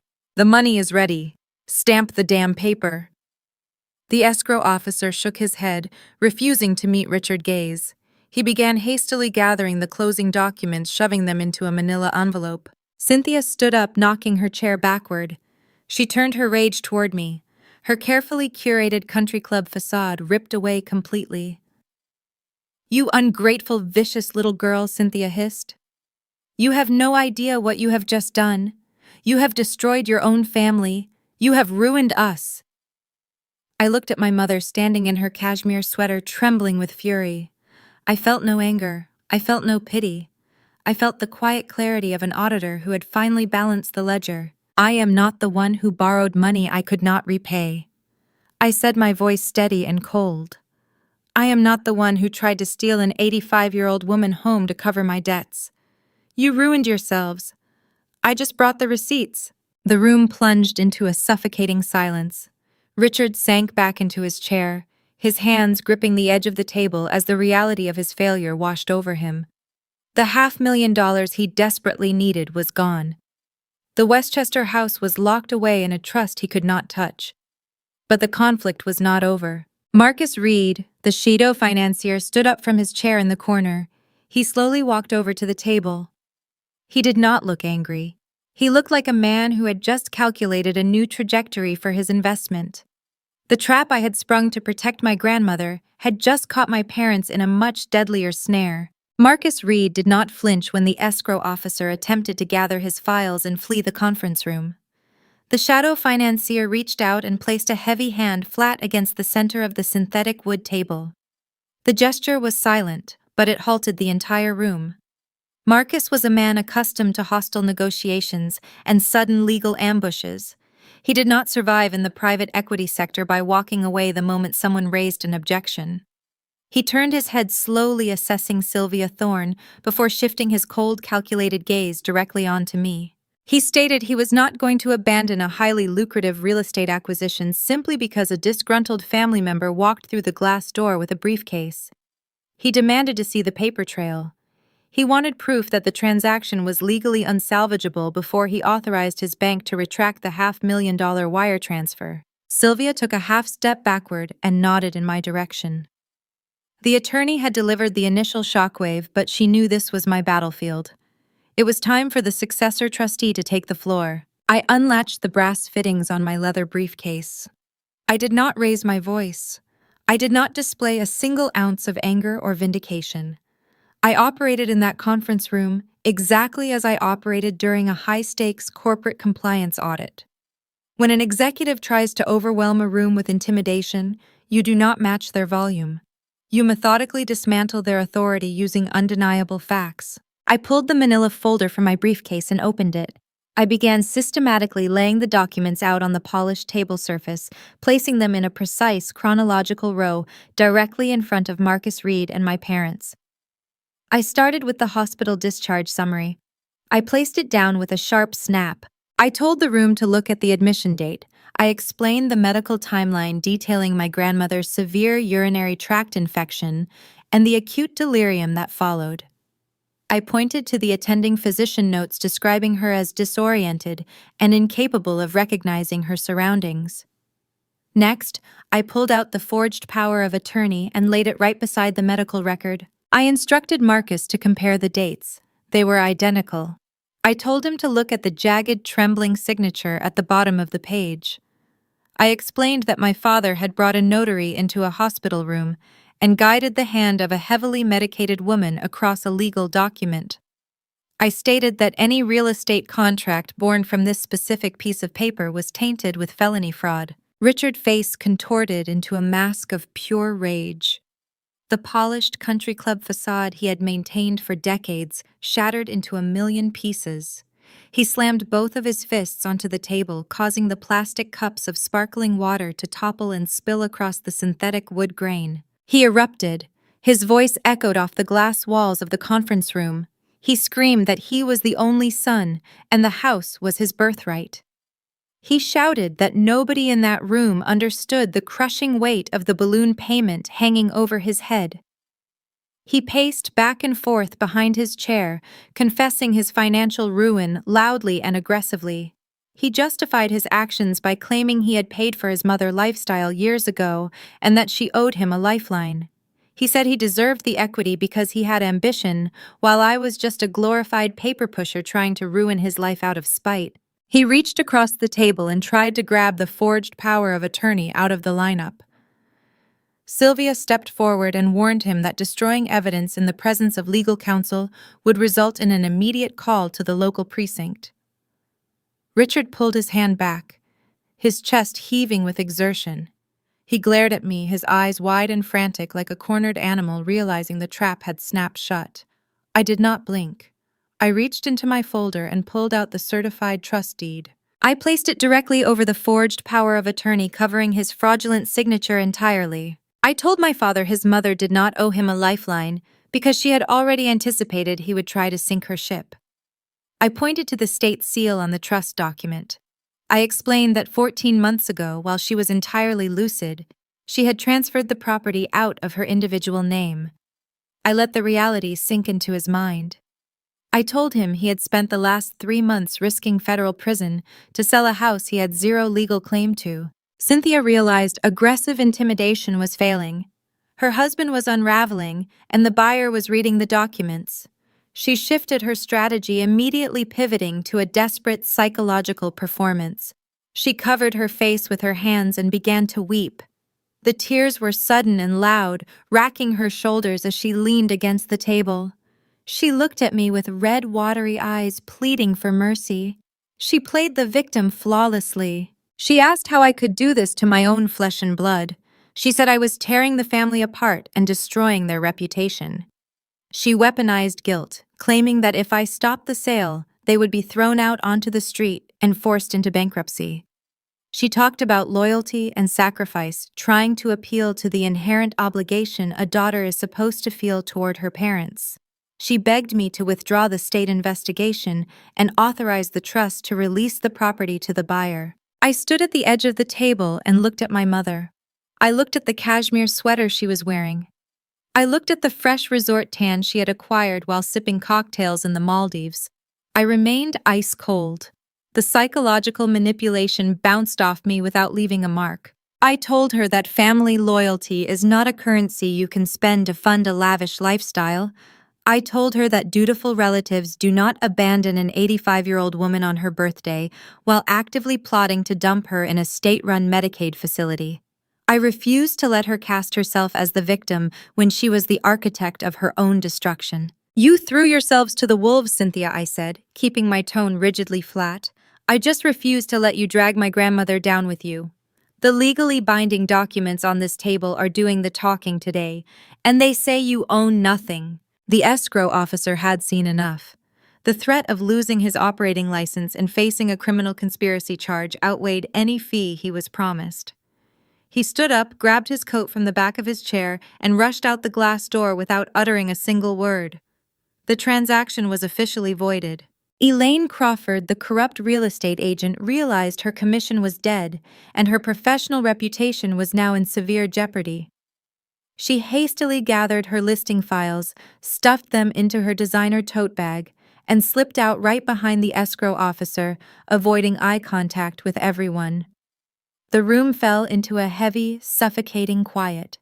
The staging area for the theft was now empty of its facilitators.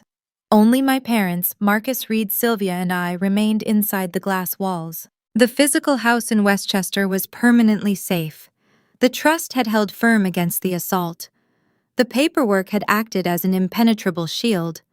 But as I began to gather the documents to place them back into my briefcase, the atmosphere in the room shifted again. The immediate threat to my grandmother was neutralized, but the underlying financial rot that had driven my parents to this desperate act was still very real. Marcus Reed was no longer looking at the trust documents. He was no longer looking at me or Sylvia Thorne. The shadow financier slowly turned his head and looked directly at Richard Simmons. The private equity lender realized the pristine collateral he had been promised was untouchable. The $500,000 real estate transaction was dead, but the $400,000 hard money loan my father owed him was still active. The balloon payment was still due. Marcus Reed reached into his unstructured blazer and pulled out his cell phone. The predator had lost his easy meal and he was now pivoting to his secondary target. Marcus Reed did not raise his voice when he spoke. He did not need to. In the private equity world, true power is quiet. It is the kind of quiet that follows a judge dropping a gavel. He tapped the screen of his cell phone twice and placed it face down on the synthetic wood table. The digital click sounded unnaturally loud in the empty conference room. Richard Simmons. My father had spent his entire life bullying people who could not fight back. He bullied contractors, he bullied his mother, and he tried to bully me. But as he looked at Marcus Reed, the false bravado drained from his face, leaving only the raw terror of a man who realized he was no longer the apex predator in the room. Mr. Simmons. Marcus began his tone conversational, but laced with a lethal finality. You came to my firm 8 months ago, asking for a $400,000 bridge loan. You pledged your primary residence in Connecticut as collateral. You assured me that this Westchester property would be liquidated to cover the balloon payment which is due tomorrow at 5 in the afternoon. Marcus paused, leaning his forearms against the table. He did not look at the trust documents. He kept his gaze locked onto my father. It appears you have failed to deliver the asset you promised, Marcus continued. The real estate transaction is void. The funds will not be wired. Therefore, you are currently in default of our lending agreement. Richard swallowed hard. The confidence that usually carried him through hostile negotiations was gone. He held up his hands, palms facing outward in a gesture of surrender. Marcus, please, Richard pleaded. I just need a little more time. A 30-day extension. I have other investments. I have a commercial property in New Jersey that is about to close. I can get you the cash. Just give me 30 days to reorganize. Marcus shook his head slowly. The movement was barely perceptible, but it carried the weight of a guillotine blade dropping. You do not have a commercial property in New Jersey. Richard Marcus corrected him, reciting the facts from memory. The bank seized that asset 3 weeks ago. You have zero liquidity. You have zero leverage. You are an insolvent debtor who attempted to commit real estate fraud to cover a bad position. My firm does not grant extensions to fraudulent operators. Marcus stood up from his chair. He buttoned his unstructured blazer. The balloon payment is due tomorrow, Marcus stated. When the transfer fails to clear, my legal team will file the execution paperwork on your Connecticut residence. We will seize the property. We will liquidate the equity. We will take the luxury vehicles parked in your driveway to cover the accrued interest and penalty fees. You have until Monday morning to vacate the premises. The reality of the situation hit my parents like a physical blow. The facade they had meticulously maintained for decades, the country club memberships, the designer clothes, the leased cars, all of it was evaporating in real time. They were not just losing the $500,000 payout from my grandmother house, they were losing everything they owned. Cynthia Simmons let out a sound that was half gasp, half sob. It was not the theatrical performance she had used on the police officers, or the tearful manipulation she had tried on me moments earlier. This was genuine, unfiltered panic. She turned her head and looked at Richard. The man she had enabled and supported through years of financial decay was standing there paralyzed, unable to offer a single solution. Richard looked at Marcus, his eyes wide and frantic. He tried to speak, but his voice cracked. He sounded like a man drowning. "You cannot do this," Richard stammered. "That is my home. You cannot take my home over a single missed payment." "I am not taking it," Marcus replied, his voice devoid of any emotion. "You gave it to me when you signed the collateral agreement. Have a good afternoon, Mr. Simmons." Marcus picked up his phone from the table and walked out of the glass-walled conference room. He did not look back. He did not care about the emotional devastation he left in his wake. He was simply executing a contract. The heavy glass door clicked shut behind him, sealing my parents inside the room with Sylvia Thorne and me. The silence that followed was suffocating. Richard stood frozen, staring at the empty space where Marcus had been standing. Cynthia sank back into her chair, her hands gripping the armrests so tightly her knuckles turned white. The realization that they were going to be homeless by Monday morning was sinking in, breaking down the last remaining walls of their arrogance. Then my mother turned her eyes toward me. The rage was gone. The venom was gone.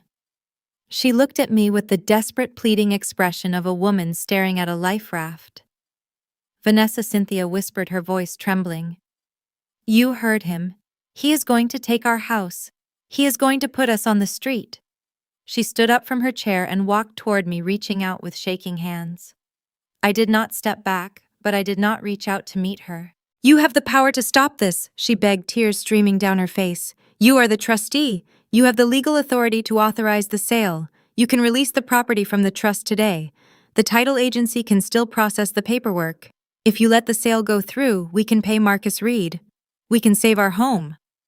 Richard turned around, grabbing onto the lifeline Cynthia had thrown. He stepped forward, his posture completely broken. "Please, Vanessa," Richard said, his voice cracking. "I know I made mistakes. I know I handled this poorly, but we are your family. You cannot let them take everything we have built. If you just sign the authorization, we can walk away from this. We will never ask you or your grandmother for anything else again. I swear it." They were using every manipulative tactic they had ever learned. They were weaponizing guilt, obligation, and the inherent societal expectation that a child must rescue their parents from ruin. They were asking me to sacrifice my grandmother's sanctuary to pay off the debts they had accrued while living a lie. Sylvia Thorne stood silently next to me. She did not intervene. She knew this was not a legal dispute anymore. This was a moral boundary, and I had to draw the line myself. I looked at my mother standing there, in her expensive cashmere sweater, tears ruining her perfect makeup. I looked at my father, a man who had forged a signature in a hospital room, now begging for mercy. I reached down and placed the hospital discharge summary, the forged power of attorney, and the certified trust deed back into the manila folder. I closed the flap and slid the folder into my leather briefcase. I latched the brass clasps and pulled the handle up. I looked directly at my parents. The cold detachment I had maintained throughout the audit process solidified into something harder. "You spent your entire lives pretending to be wealthy while borrowing money you could not repay," I said, my voice dropping to a low, steady register. "When the bill finally came due, you decided an 85-year-old woman was going to pay it for you. You decided she was disposable." Cynthia let out a choked sob, covering her mouth with her hand. I gripped the handle of my briefcase. I was no longer the boring compliance auditor they had dismissed for years. I was the architect of their accountability. "Family loyalty is earned," I told them. "You do not get to steal the foundation and then beg for the roof when it rains." I turned away from the table and walked toward the glass door. Sylvia Thorne fell into step beside me. I did not look back at my parents as I pushed the heavy door open and walked out of the conference room, leaving them alone in the silence of their own ruin. But as we stepped into the hallway and headed toward the elevators, the conflict was not entirely over. My grandmother had instructed Sylvia to withhold one final piece of documentation. The private equity lender Marcus Reed believed he was going to seize my parents' home on Monday morning. He believed he held the superior collateral claim on their Connecticut property. He was wrong. My grandmother had anticipated this exact scenario 14 months ago, and the final document inside my briefcase was about to rewrite the entire conclusion. We walked out of the conference room and stepped into the narrow hallway of the Brooklyn Commercial Building. The synthetic carpet muffled our footsteps. The overhead fluorescent bulbs hummed with a low, steady electrical buzz. At the far end of the corridor, a set of dull metal elevator doors stood closed. Marcus Reed was waiting there. He had his head bowed, staring at his cell phone screen, his thumb swiping through emails. He was already planning his next acquisition. He was already calculating the liquidation value of my parents' home in Connecticut. Before Sylvia Thorne and I could reach the elevator bank, the frosted glass door of the title agency swung open behind us. Richard and Cynthia stumbled into the hallway. They were moving with a frantic, uncoordinated energy. The polished facade they had relied on to navigate the world had burned down to ash. Cynthia was breathing in shallow, ragged gasps. Richard looked physically ill. The blood had drained from his face, leaving a grayish pallor beneath his resort sunburn. They rushed down the corridor, closing the distance between us. Richard stepped directly into our path, blocking the elevator call button. "Vanessa, you have to listen to me!" Richard pleaded, his voice echoing in the confined space. "You cannot just walk away. We will sign a promissory note. We will pay the trust back, every single dollar with interest. I will liquidate my retirement accounts. Just please do not let that man take our house." He pointed a shaking finger toward Marcus Reed, who had turned his head to watch the spectacle. The shadow financier looked mildly annoyed by the interruption. He viewed my parents as an administrative nuisance he was about to bulldoze. Sylvia Thorne did not step around my father. She stopped walking. She adjusted the grip on her leather portfolio and turned her attention away from the panicked man standing in front of us. She looked directly at the private equity lender standing a few feet away. "Mr. Reed," Sylvia said, her voice slicing through the frantic noise of the hallway. "Before you instruct your legal department to initiate foreclosure proceedings on the Connecticut property, you need to review a localized county filing." Marcus lowered his cell phone. His eyes narrowed. He was a man who understood the hidden language of corporate litigation. He recognized the tone Sylvia was using. It was the tone of an opposing counsel holding a royal flush. "What filing?" Marcus asked, his voice guarded and low. I set my leather briefcase on the floor. I undid the brass latches. I opened the manila folder one last time and pulled out the plain white envelope Sylvia had given me earlier that morning. I slipped the document out and held it in my hands. "My grandmother did not just protect her own house," I said, looking at my father. "She knew exactly what kind of man she raised. She knew you were draining her accounts to fund a lifestyle you could not afford. She knew you would eventually come for her final asset when the well ran dry." I held up the first page of the document. It was a dense numerical spreadsheet printed on professional accounting letterhead. 10 years ago, my grandmother hired an independent forensic accountant," I continued. "She did not rely on her fading memory. She provided the accountant with a decade of bank statements, wire transfer receipts, and canceled checks. She instructed them to track every single phantom loan you asked for. She tracked every unreturned cash advance you claimed was for a business emergency. She tracked every unauthorized withdrawal you made when she trusted you with her debit card." Richard stared at the spreadsheet. His mouth opened but no sound came out. The realization of what he was looking at began to paralyze him. "The accountant built a comprehensive ledger," I said, tapping the columns of numbers. "They verified the dates. They calculated the missing capital. The total amount you extracted from her over the last 10 years exceeded $300,000. You thought she was a naive old woman who did not notice the missing funds. You thought you were outsmarting her, but she was quietly auditing you the entire time." Cynthia gripped the wall to steady herself. She looked at Richard, her eyes wide with horror. She had always known her husband was a terrible businessman, but she had no idea the foundation of their luxury lifestyle was built on a documented trail of theft from his own mother. Sylvia Thorne took a step forward, addressing Marcus Reed directly. 14 months ago, Edith Simmons sat in my office and executed the trust deed protecting this Westchester property," Sylvia explained. "But she did not stop there. She presented me with the verified forensic accounting ledger. She instructed me to secure the debt her son owed her." Sylvia turned her gaze toward Richard. "I drafted a formal property lien based on that documented $300,000 debt," Sylvia said, her voice devoid of any pity. "I filed it with the county clerk in Connecticut. I attached a silent but legally recorded lien directly against your primary residence." The hallway went dead silent. The hum of the fluorescent lights seemed to amplify in the quiet space. Marcus Reed understood the legal mechanics instantly. The annoyance vanished from his face, replaced by a cold, sharp realization. He took a step toward Sylvia, his posture rigid. In American real estate law, lien priority is dictated by the date of recording. The first creditor to file a claim holds the superior position. The Edith Simmons Revocable Living Trust holds the primary lien on your Connecticut property, Sylvia stated, delivering the final blow. "We filed our claim 14 months ago. You executed your hard money loan with Mr. Reed 8 months ago. The trust is in the first position. Vanguard Horizon Holdings is in the second position." Marcus Reed pulled his cell phone up. His thumbs flew across the screen, rapidly accessing a specialized title search database. He typed in my parents' Connecticut address. He waited 3 seconds for the proprietary software to load the encumbrance report. He stared at the screen. The muscle in his jaw flexed. He saw the primary lien filed by Sylvia Thorne. He saw the $300,000 debt attached to the property. He did the math in his head. My parents' Connecticut home was already heavily leveraged.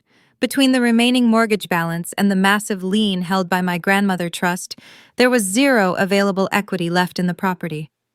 The house was financially underwater. If Marcus forced a foreclosure sale, the proceeds would be distributed by legal priority. The bank would take their share. The Edith Simmons Trust would take the next $300,000. Marcus Reed, sitting in the secondary position, would receive absolutely nothing. The $400,000 collateral he thought he held was a phantom. The asset was worthless. Marcus lowered his phone. He did not look at Sylvia. He did not look at me.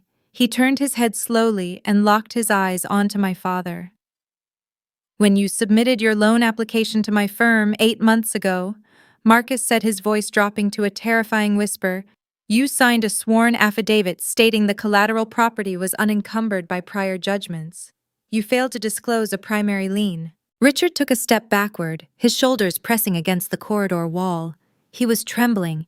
He had tried to manipulate a sophisticated shadow financier, and he had failed spectacularly. "That is bank fraud, Mr. Simmons." Marcus continued, stepping closer to my father. "You pledged an encumbered asset to secure a commercial loan. You committed a federal crime." Cynthia let out a high-pitched wail, dropping her designer handbag onto the synthetic carpet.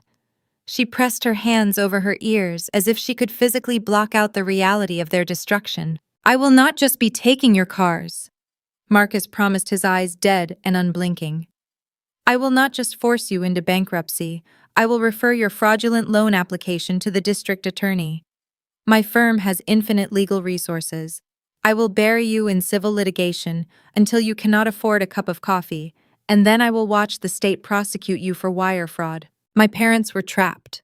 They were caught between a ruthless predator who wanted them in a prison cell and an ironclad trust they could not break.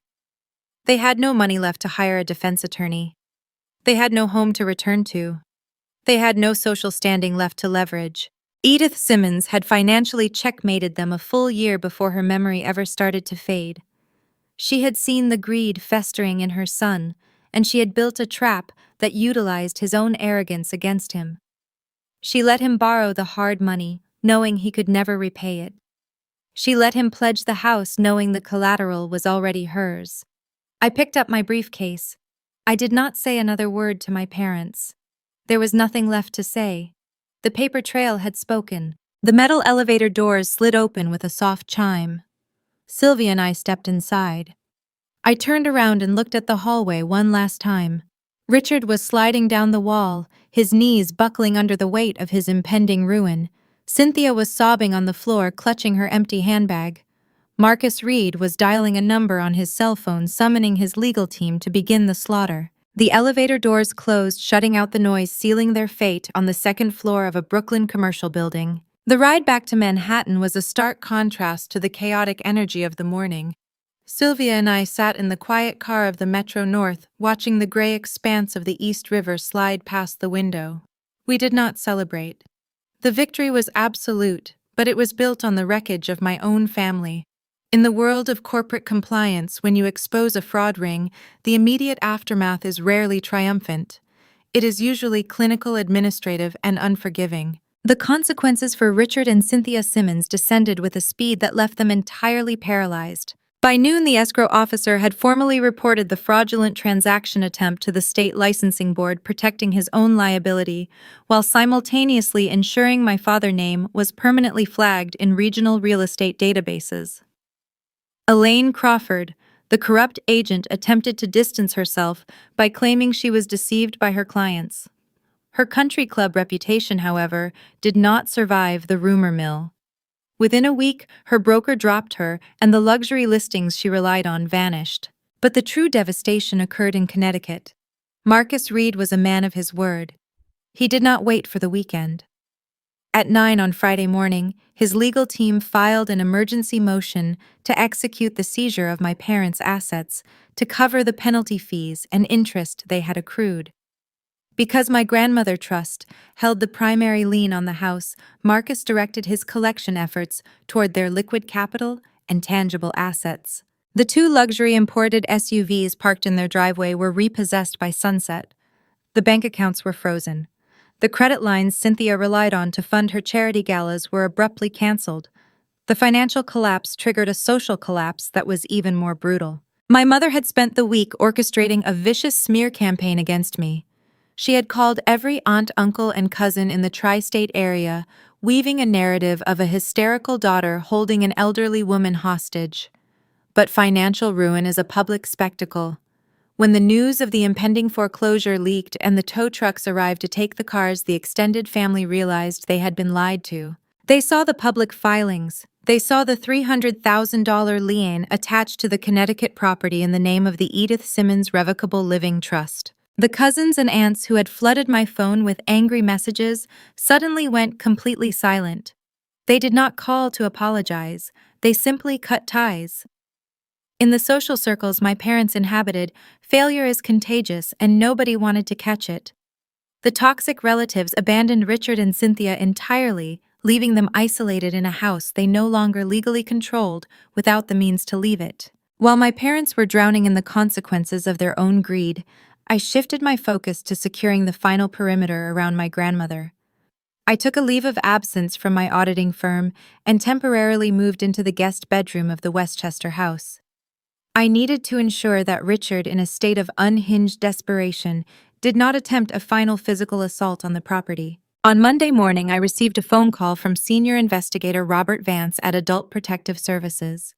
He informed me that based on the hospital discharge summary and the forged signature, the state was moving forward with a formal criminal referral against Richard Simmons.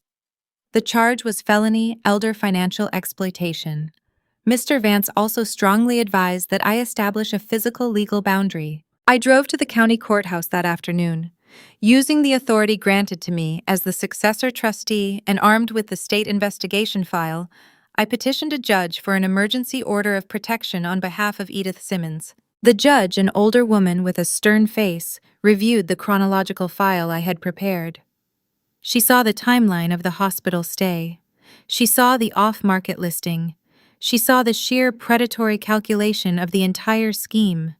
She granted the permanent restraining order without hesitation. The order legally barred Richard and Cynthia Simmons from coming within 500 feet of the Westchester property.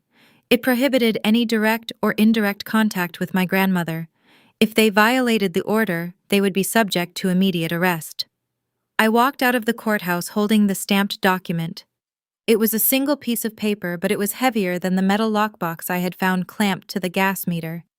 It was a wall that my parents could never breach. I returned to the house on Oakwood Lane, just as the afternoon sun broke through the clouds. My grandmother was sitting on the back patio, wrapped in a thick wool blanket, reading a mystery novel. The hydrangeas she had planted decades ago were beginning to turn brown at the edges, preparing for the winter. I sat down in the wrought iron chair next to her.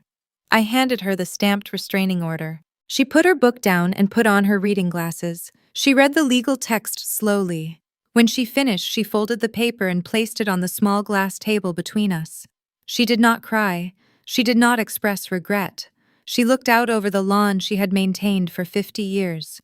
"It is a terrible thing," she said, her voice quiet, "to realize the child you raised views you only as a transaction. But it is a worse thing to let them destroy you for it." "You do not have to worry about the transactions anymore," I told her.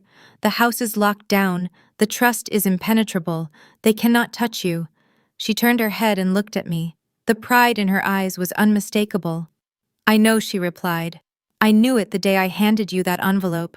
The conflict that had threatened to tear the foundation of this family apart was officially over. The paper trail had crushed the charlatans. The boundaries were set in stone. But as the weeks turned into months, the reality of navigating the quiet aftermath presented a new kind of challenge.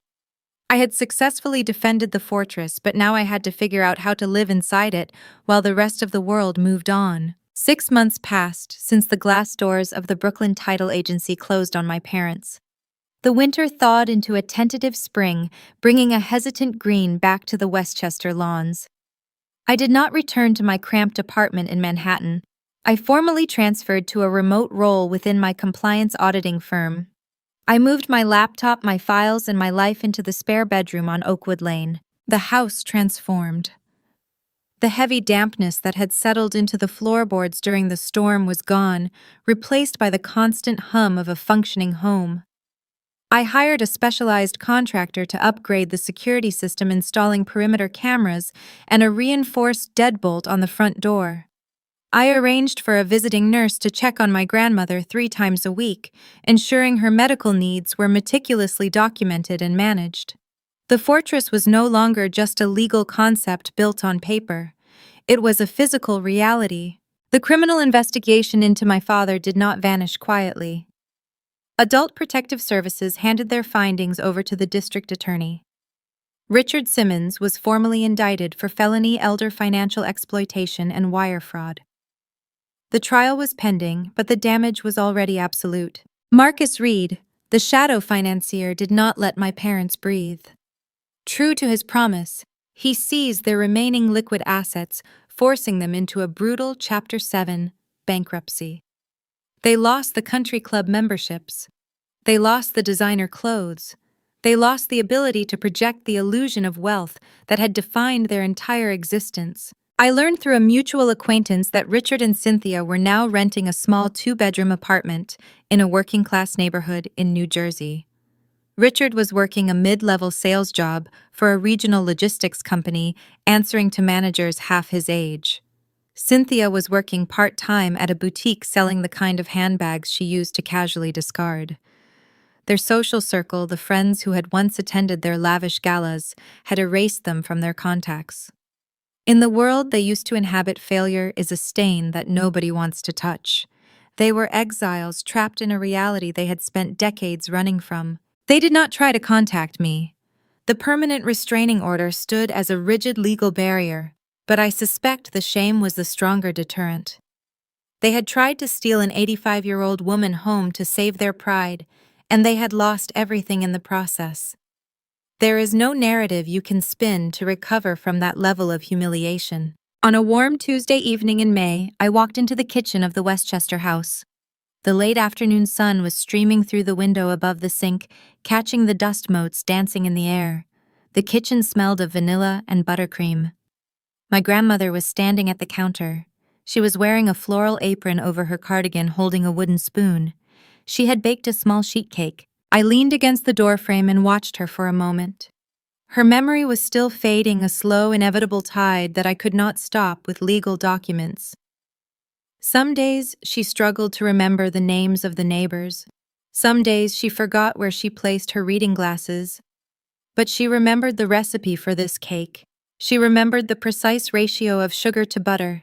She remembered how to create something sweet in a kitchen that had once been the target of a predatory theft. We sat at the dining room table, the same table where she had eaten alone on her birthday 6 months ago.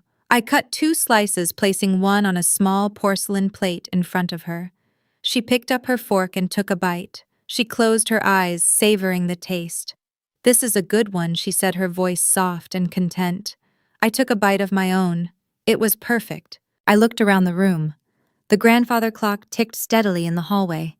The antique cherrywood table sat securely in the foyer. The house was safe. In my line of work, I spend my days analyzing human deception. I look at spreadsheets and ledgers searching for the exact moment when greed overrides morality. I have learned that true power does not reside in volume or intimidation. It does not reside in designer suits or leased luxury vehicles. True power resides in preparation. It resides in the willingness to look at the people you love and see them exactly as they are, without the filter of societal expectation or familial obligation. My grandmother saw the rot in her son, and she did not try to reason with it. She built a vault to contain it. You do not have to shout to protect your boundaries. You do not have to engage in screaming matches on a front porch. You just have to build a paper trail that cannot be broken. You let the legal reality do the talking for you. I reached across the table and placed my hand over hers. Her skin was thin, her veins prominent, but her grip was steady. She looked at me and smiled. The haze that sometimes clouded her eyes was absent. She was entirely present, anchored in the safety of the fortress she had built and the granddaughter who had held the line. We finished our cake in the quiet warmth of the dining room, completely at peace. The storm had passed. The charlatans were gone. The foundation remained unbroken. 6 months have passed since the glass doors of that Brooklyn title agency closed on my parents. Spring has finally thawed the Westchester lawns, and I have permanently moved my life into the spare bedroom on Oakwood Lane. The house is secure, the trust is ironclad, and my grandmother spends her afternoons baking in a kitchen no one can ever take from her. My parents are living in a cramped rental, isolated by the toxic consequences of their own greed. Looking back, this ordeal taught me two absolute truths. First, family loyalty is not a blank check you inherit by blood. It is a boundary you earn through respect, and you should never set yourself on fire to keep manipulative people warm. Second, true power never relies on shouting or performing for an audience. True power is quiet, built on patience, deep love, and a meticulously organized manila folder. You do not have to fight a storm if you know how to build a vault. If you have ever had to stand between someone you love and the people who should have protected them, you are not alone. Subscribe to Senior Echo Stories, drop a comment below, and I will see you in the next one.